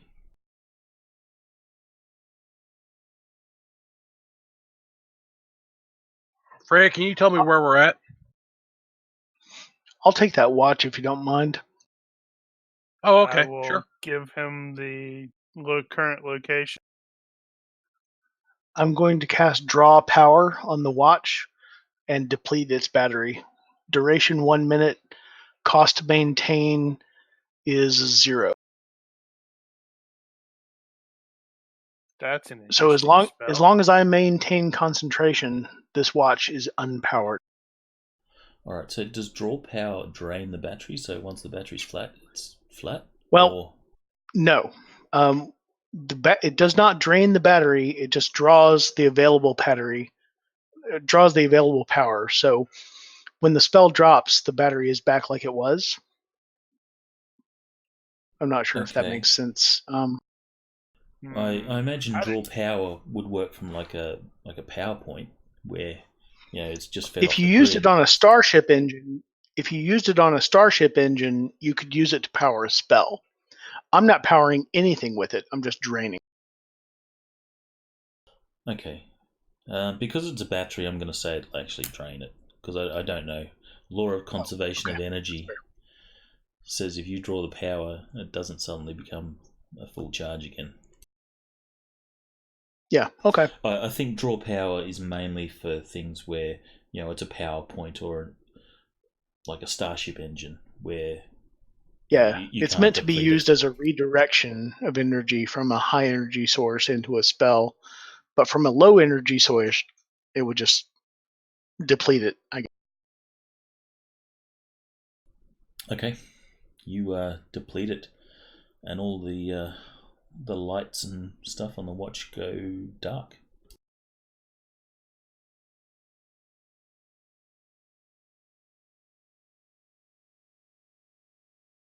The congressman will say, "What are you doing?"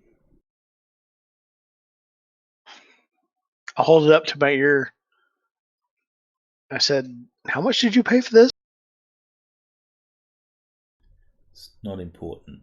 It's special to me. I don't want to lose it. It was a gift. I give it back. He looks at it, and obviously, the screen is dark. And then he sort of puts it back on his wrist. He's a little deflated. That smile that he has in the picture, it's not there. So I'm thinking. Freya's going to announce where they can hear it. It's like, so I was thinking we should swing by, and then the address that he's going to give is the senator's apartment. Maybe say hello to the wife and the kid.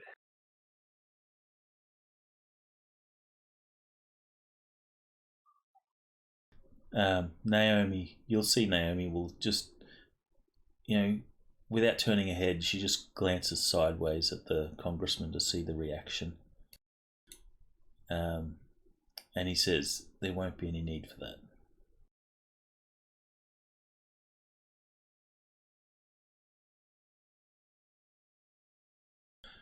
And see, that will really, I was going to say, see, really, we're actually helping. This is sort of a relationship building exercise.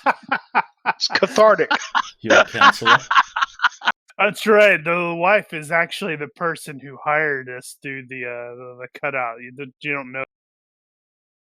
That would be awesome. Brian, you need to secretly make that happen.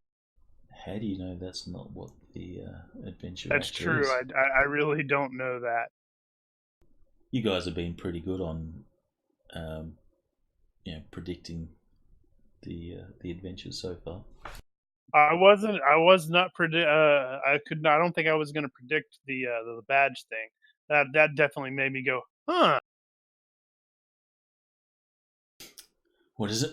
Wheels within wheels, plans within plans, or something like that. That's right. Mhm. But since we're at time, that seems like a good place to leave it. The scene ends with this Mitsubishi Night Sky driving down a drizzly winter Seattle street in the Auburn district. So we'll pick this up again next week. Are you available, Gum Bunny, next week? I believe I am. Cool. Sweet. Well, of course you're welcome and almost expected to. Almost expected. Yeah, you don't get much choice. Once you play. Next week, we kill everybody. Headshots galore. It's all good. So, everyone will get 2 points. Kesh, you're welcome to spend those points. 2 points. However you want on the character.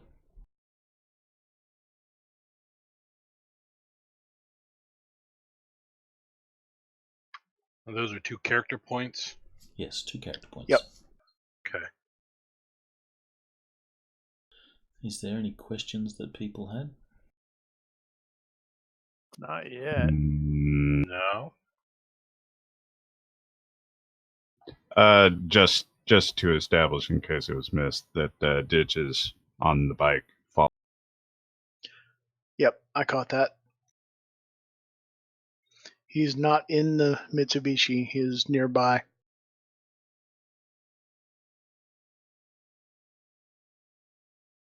Yep. No, that's probably it. And I guess you guys will hear the sounds of sirens and stuff in the distance, approaching the position that you had left a little while ago. Yep. Always one step behind. All right, so we'll leave it there if no one's got any questions. Thanks, Gun Bunny, for joining us. I hope you enjoyed Thanks for it. having me. Absolutely, I did. Good times. Your same time next week. And yep. Unless there's anything else, we'll say see you later to the stream. Stream out. Good night, stream. Thank you. Good night. Thanks, everybody. All right. Awesome.